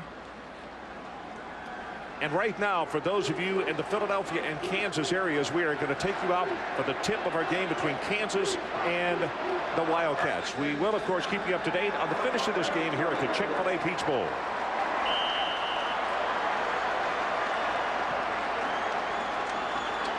Well, for those of you staying with us, we'll update you on the basketball game until we get you out to Lawrence, Kansas, where we're done here in Georgia. Whitehurst running for his life, gets out of bounds, and it's a good thing. And here comes the flag. 3 or 4 flags as he got hit out of bounds by Burnett, and he was well out of bounds. And now here comes another flag. As Tennessee lost their cool on that play, that's going to be personal foul and then on sportsmanlike conduct. So it'll be a 30-yard penalty, or 30 yards in penalties. And guys, well, anyway.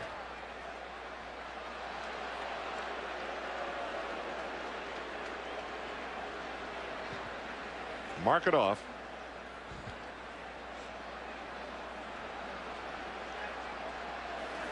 Dead ball. late hit out of bounds by the defense. 15-yard penalty. Dead ball, unsportsmanlike conduct, 15-yard penalty against the defense. Like I said, now mark off 30 yards and let's keep playing football. Here's a fake by Charlie Whitehurst running to the sideline. Gets hit late. It looked like Kevin Burnett tried to pull off a little bit. It was very late, and then Burnett still upset. Now we're trying to get confirmation, and Adrian, if you can get to it, was he ejected from the ball game? He's gone to the sideline. I don't know if it is by the coaches saying we want you on the sideline, or he has been ejected. We'll get Adrian to check on that. We'll get a report just as soon as we can.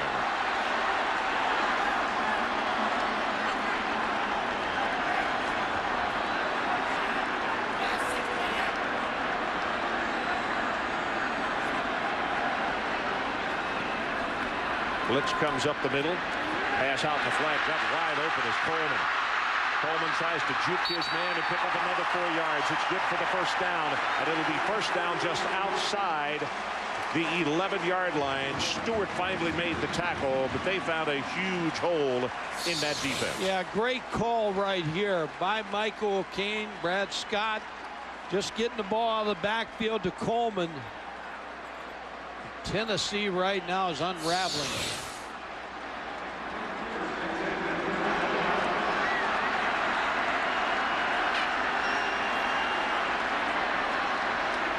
You see the numbers, very impressive with what they've done in the red zone. This is Hamilton on the end around at the 5, at the 2, at the 1. Touchdown. And a flag is down back at the 10.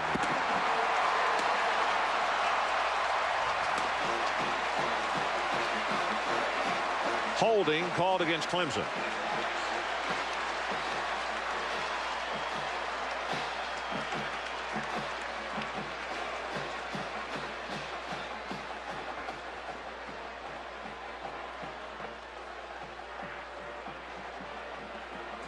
We've had some penalties. Holding on the offense. 10 yards from the spot of the foul. Repeat first down.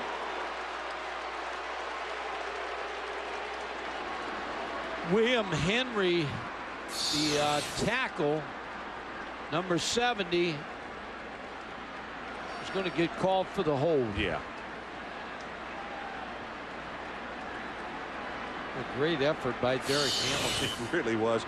And you can see why Hamilton is the career leader all-purpose yardage. Mikey averages 131.5 yards per ball game in total yardage.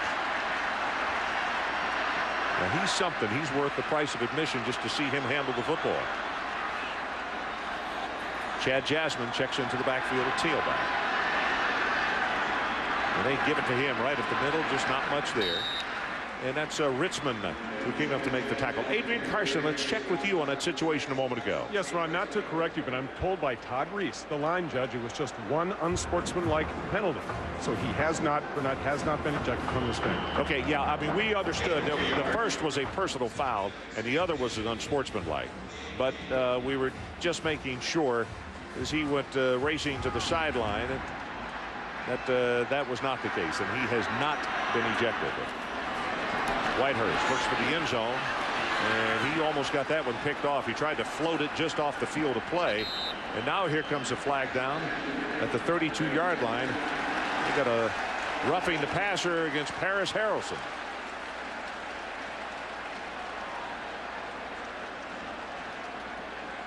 We talked about it in the first half. You know, when you get those personal fouls and you go give them both ways, that doesn't stop anything. Roughing the passer on the defense. Half the distance to the goal. Automatic. First down. Well, now the coaches are going to talk to Paris, and they ask him to come to the sideline. Yeah, that's way late. Very late.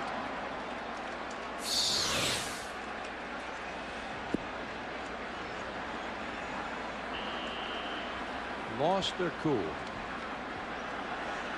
Philip looks like he's not too far from losing his with his players. Dwayne Coleman now replaces Jasmine at tailback. They like to throw to him, and he's the guy that's got the wiggle in his run, where Jasmine is just more of the straight-ahead blaster. Blitz up the middle. Richmond all over him. Pass thrown well out of bounds.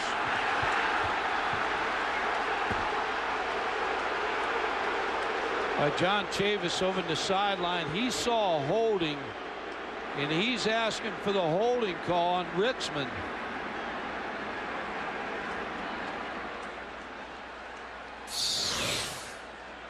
Richmond's going to come off the corner, and he feels like he's being held by William Henry. So second down and goal.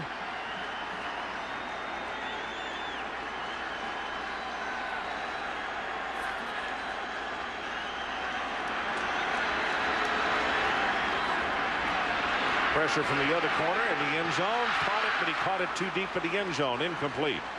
Kevin Youngblood with a great effort. But with those gazelle-like strides, he came down beyond the end zone line. Well, we've heard all about the wide receivers at Clemson all year. They're everything they were talked about. Chick-fil-A like him, giving you that Youngblood stretch. Derek Hamilton, Kevin Youngblood, Curry. They got some exceptional receivers. Whitehurst takes a hit.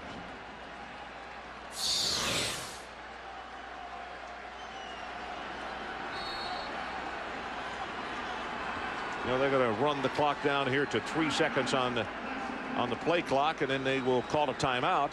I think he's woozy right there, and Tommy Bowden thinks the timeout will help him. So we'll step aside for a moment. 10:20 left in the ball game, and our score remains Clemson 24-14.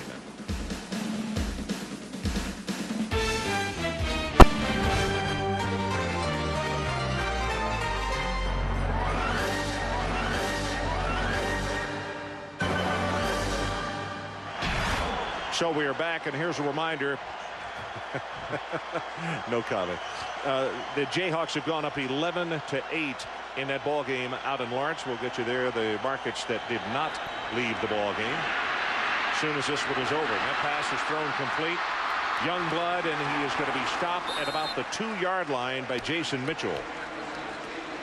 Boy, Whitehurst does a great job of getting this pass off. Jabril Wilson came on the blitz, and Whitehurst shows you he's 6'4", 220. He's got that ball released.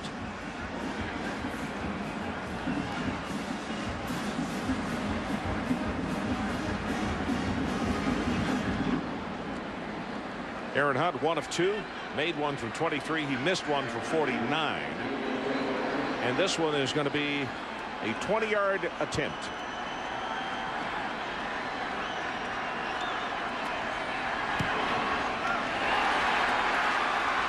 He missed it. Wow. You know, that short angle again. Yep. I thought they maybe would take a delay of game and get back a little bit, but they didn't. Well, now in his career, 30 of 34 from a 20 and under, or inside 20. Well, Casey Clausen's really got to come up big here. Reese Davis, let's check in with you quickly. Okay, Ron, the Tostitos Fiesta Bowl is about to start over on ABC, and L. Roberson will start at quarterback for Kansas State against Ohio State. The Kansas State quarterback had been questioned by police after a woman alleged that she had non-consensual sex with Roberson early on Thursday morning. Police have indicated they don't believe there's enough evidence to have charges filed against Roberson, and he is starting and will play the entire game for Kansas State. Okay, Reese. We got 9:27 left in this Chick-fil-A Peach Bowl. 10-point ball game, and the catch right over the middle, and that's a nice job by Tony Brown to race it out to the 40-yard line. Tony Brown's one of those kind of receivers, very steady. He was tied with James Banks coming into this game as the leading receiver on this team. You know, early in the year, he had a groin problem, and those are the kind of injuries, boy, it takes you a long time to get back to 100%.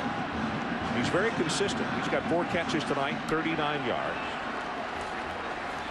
Sampson coming off the corner with the blitz, and this pass a total bust as far as communications because that ball was off by about 25 yards. Yeah, what Casey Clausen thought was Chris Hannon was going to run the fade route. Randy Sanders needs to get instant offense.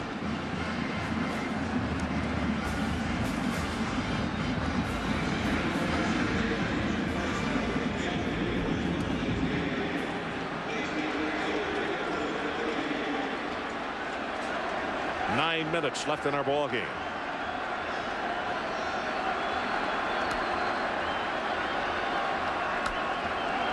Clemson shows blitz, and here they come. And he's sacked at the 29-yard line by John Lake.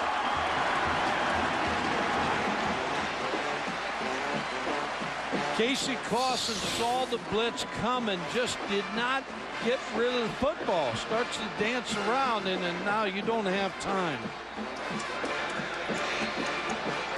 And again, I don't know if his receivers read the blitz either. And that's why he may not have thrown the football. So we'll take a timeout. 8:38 left. 24-14. We'll be right back.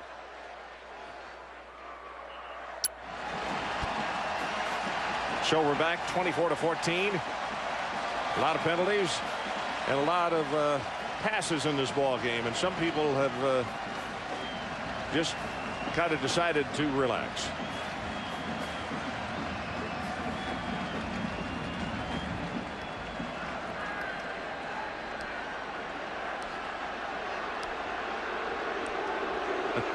Oh my.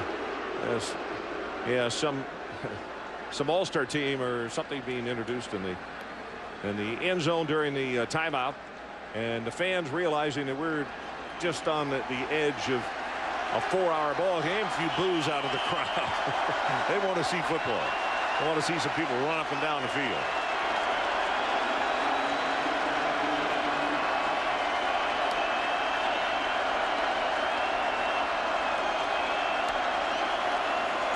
Sampson comes off the edge again with the blitz, and the pass is almost intercepted by Ty Hill.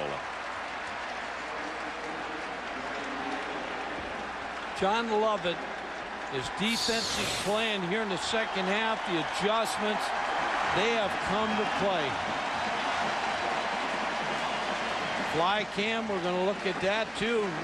Get you right down on the field. Just the ball got away from Casey Clausen, but good coverage by Clemson.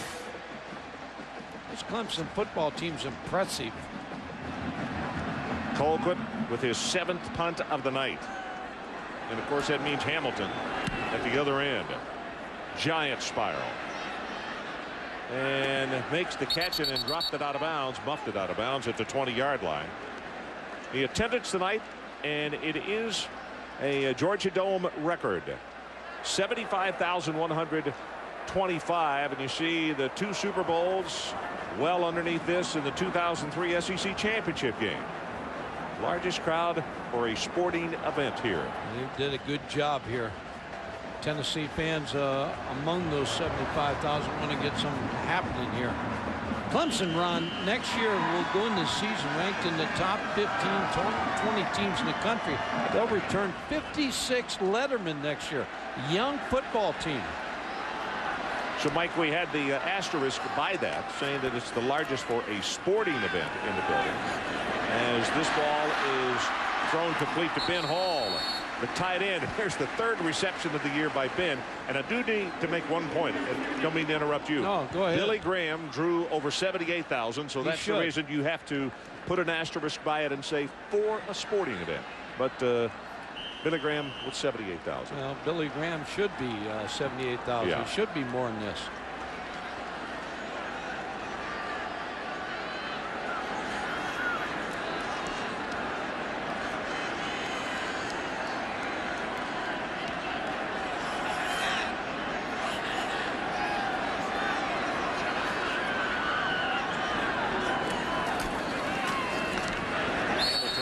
But they go straight ahead with the football, and they pick up the first down at the 31. Kevin Burnett, who's back in the ball game, makes the tackle. Yeah, I want to talk about Kevin Burnett because Kevin Burnett does a lot of good things at Tennessee. He's a good student athlete. He has graduated, helps with all kind of charity groups in that town. And I thought, you know, he tried to pull off on that penalty. And that I know this young man. He is a quality young man. Wow, what a hit. Breaks off a couple of tackles. Hamilton. Well, Hamilton's one that the Tiger faithful will be able to see next year. He's impressive. And they got him listed at 6'4". Tommy Bowden said about 6'2.5". 57 receptions coming into this game, 10 touchdowns. Big play wide receiver.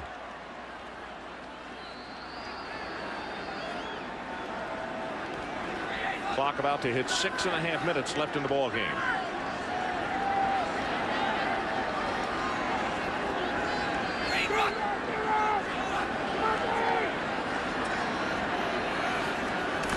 There's a blitz off the court. Quick pass over the middle. The hot route was there.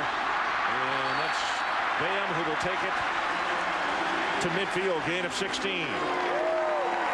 And you know, I was watching the Rose Bowl, and Matt Leinart, USC is going to come out next year and be the probably top quarterback in the country. But I'm going to tell you this now, Charlie Whitehurst not going to be far behind. He's putting up great numbers, young guy. He's going to get better and better.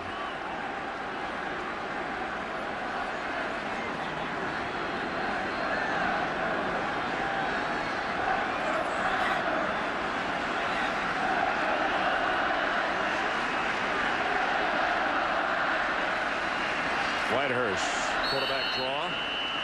Not sure the coaches would be real happy about that as Jason Hall makes the tackle. Well, they called it, I think. But when you go back, Clemson trying to run this clock down 4 weeks ago or 5 weeks ago, as you said, their job was in jeopardy at Clemson. Tommy Bowden was in jeopardy. I was talking to Michael Cain, former NC State head coach, and he said, you know, one thing, nobody panicked here. We all get along. We got a great staff that believes in each other. Yeah. And in that Florida State game, Bobby Bowden's Florida State team, when they won that game, I think that turned everything around for this team. Quick look over the middle, and he held on, and wow, he got stuck. The hit by Burnett, but Curry held on to the football.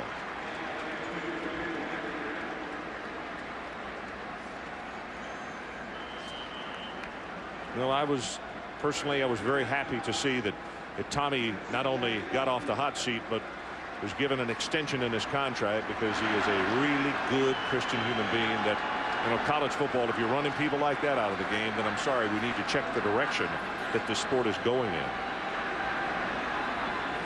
Kansas up 17-12 in a basketball game, I'm told, as the pass is thrown complete to Derek Hamilton. This time Simon makes the stop. I'll tell you, this whole pitch and catch that they're running right now is pretty doggone effective. Yeah, Charlie Whitehurst is going to get the better of the quarterback day. His ball club right now is complete control. Casey Clausen looking on for the sideline. Not much that he can do about this one. Big opening right up the middle, and look at Jasmine puts her shoulder down, running tough all the way down to the 22-yard line. Now, Ron, I'll tell you this. You can pick up the hymnals, I believe, because church is over here. Clemson is just taking it to Tennessee. Under 4 minutes left.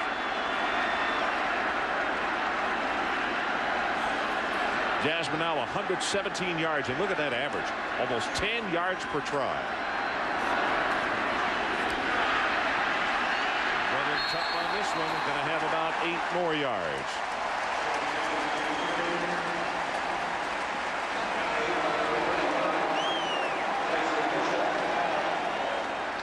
both these teams got rocked last year in the bowl games. Clemson got a rock too, but that's what they're playing for.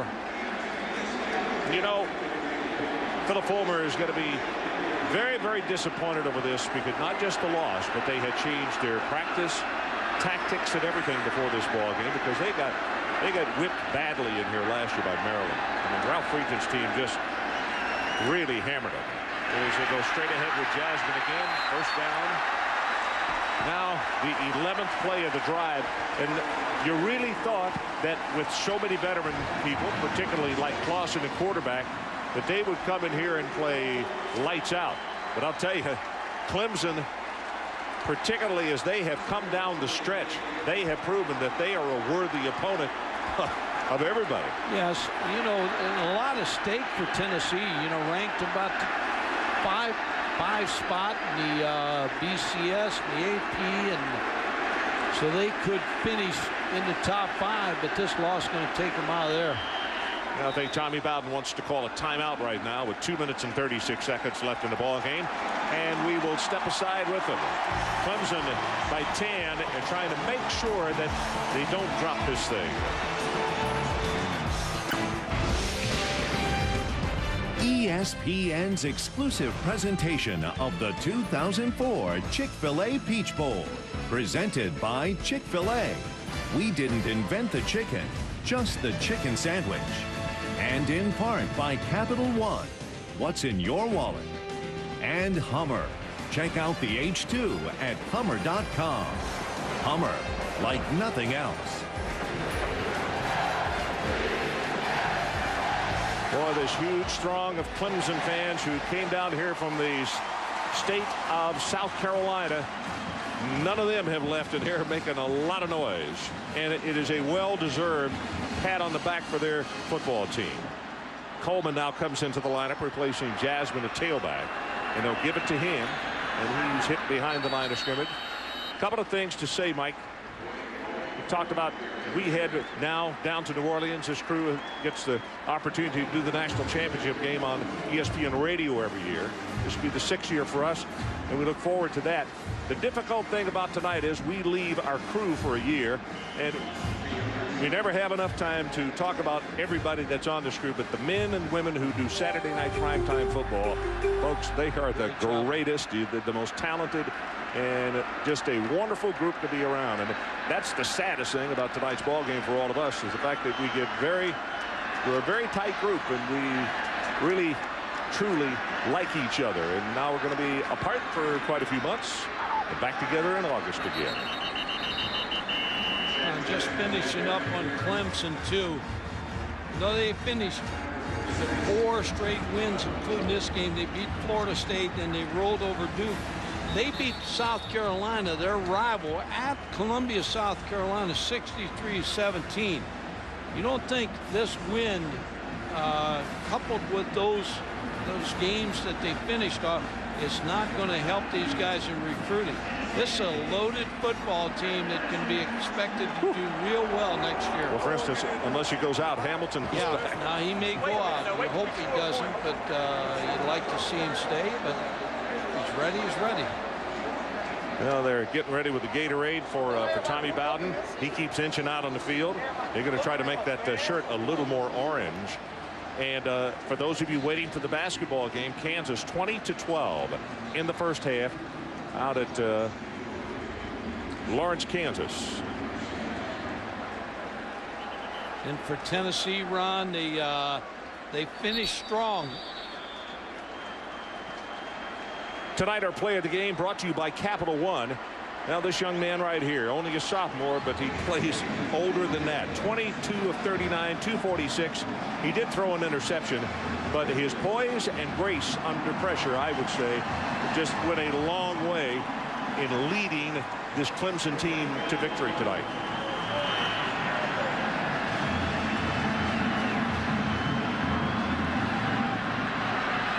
And Whitehurst just simply throws this one away.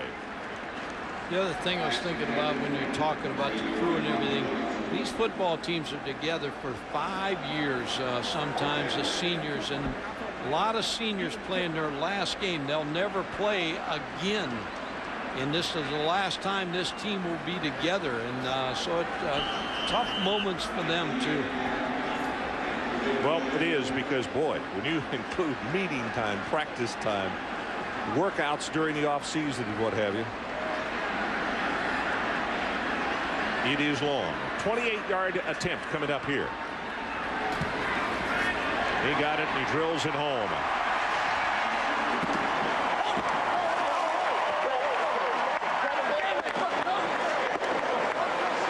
Tommy still doesn't see that thing. Now they're trying to distract him.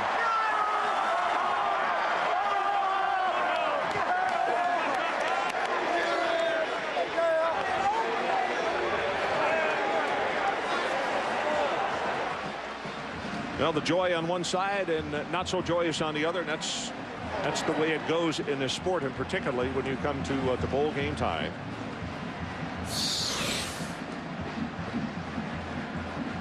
Tell you one thing, guys, they executed their game plan tonight better than they did the Gatorade.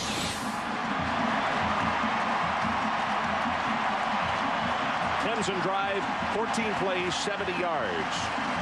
I'm going to move them up to the top 10 preseason next year. Well, the dynamic shots you've seen are provided by the Chick-fil-A Fly Cam, another technical innovation from ESPN. Yeah, keep inventing all those things. Well, here it is right there. Those lines are set up so it can speed down the sideline that it is set up on and give you shots inside the crowd, and then also right down on the field of play. Here we go. Back the other direction. That's why they're the leader in sports. Yep. ESPN. The worldwide leader, Mike. Worldwide leader.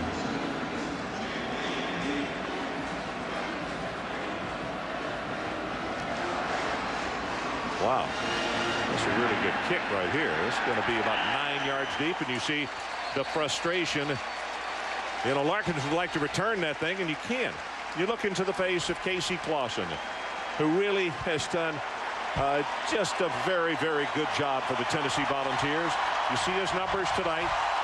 It's not going to be enough, as 1 minute and 23 seconds showing on the clock.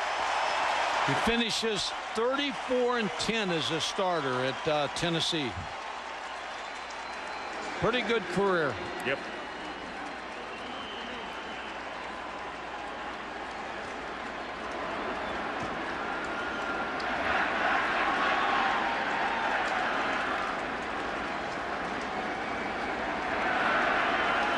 Corey Larkins is in the ball game at the tailback. Clausen's pass a little off the mark, intended for James Banks.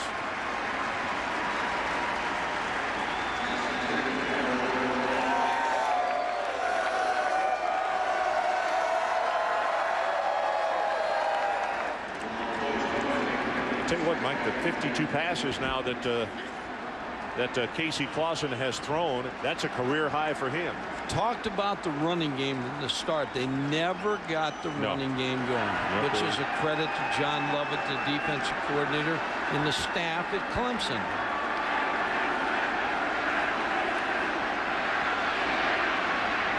Drills this one, has it complete. Tackle is broken, and James Banks loses the football, and they say no play was over. It is dead at the 42 as Ty Hill made the tackle. So that's good for 22 yards, and the clock will start up again as soon as they move those chains. 1:09 left in the ball game. The other thing the crowd's chanting is ACC. Anytime the ACC gets a chance to down an SEC team, these fans really enjoy it here. Yep. 22-15, the Jayhawks on top in that basketball game. We'll get you there shortly.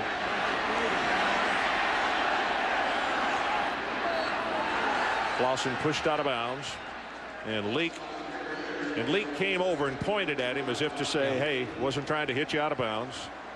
Good sportsmanship there. 56 ticks left on the clock.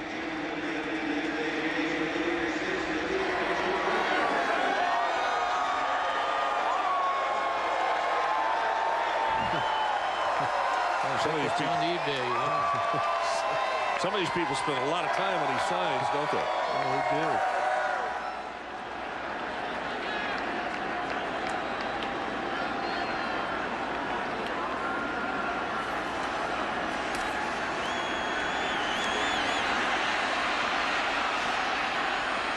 going to have to run this one, and he will slide down at the 40.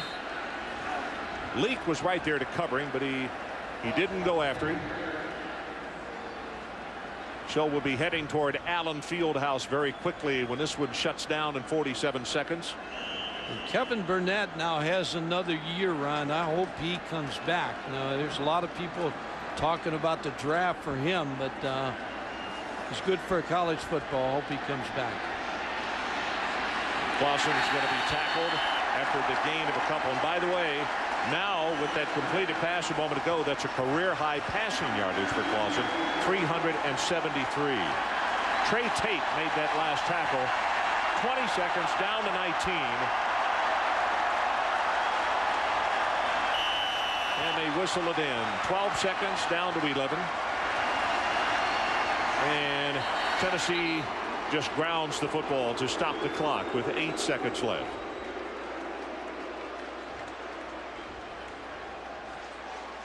Philip Fulmer well, when you mention the bowl season to him, I mean, he won the national championship in the Fiesta Bowl. So last 2 trips to Atlanta have not been kind. No, they haven't been.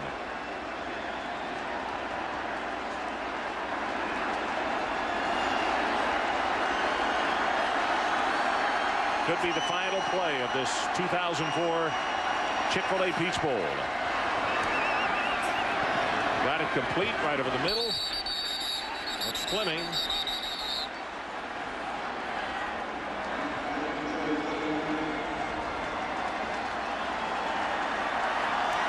Few seconds left, and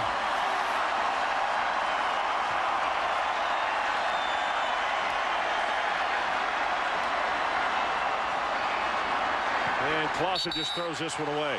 No time left on the clock.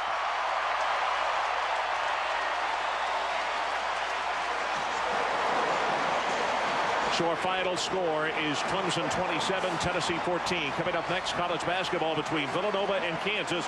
For Adrian Karsten, Mike Gottfried, and our entire crew, I'm Ron Franklin. Now let's take you out to Kansas and that ball game in Lawrence at Fogg Allen Fieldhouse. Right now, here is Mark Jones. Mark?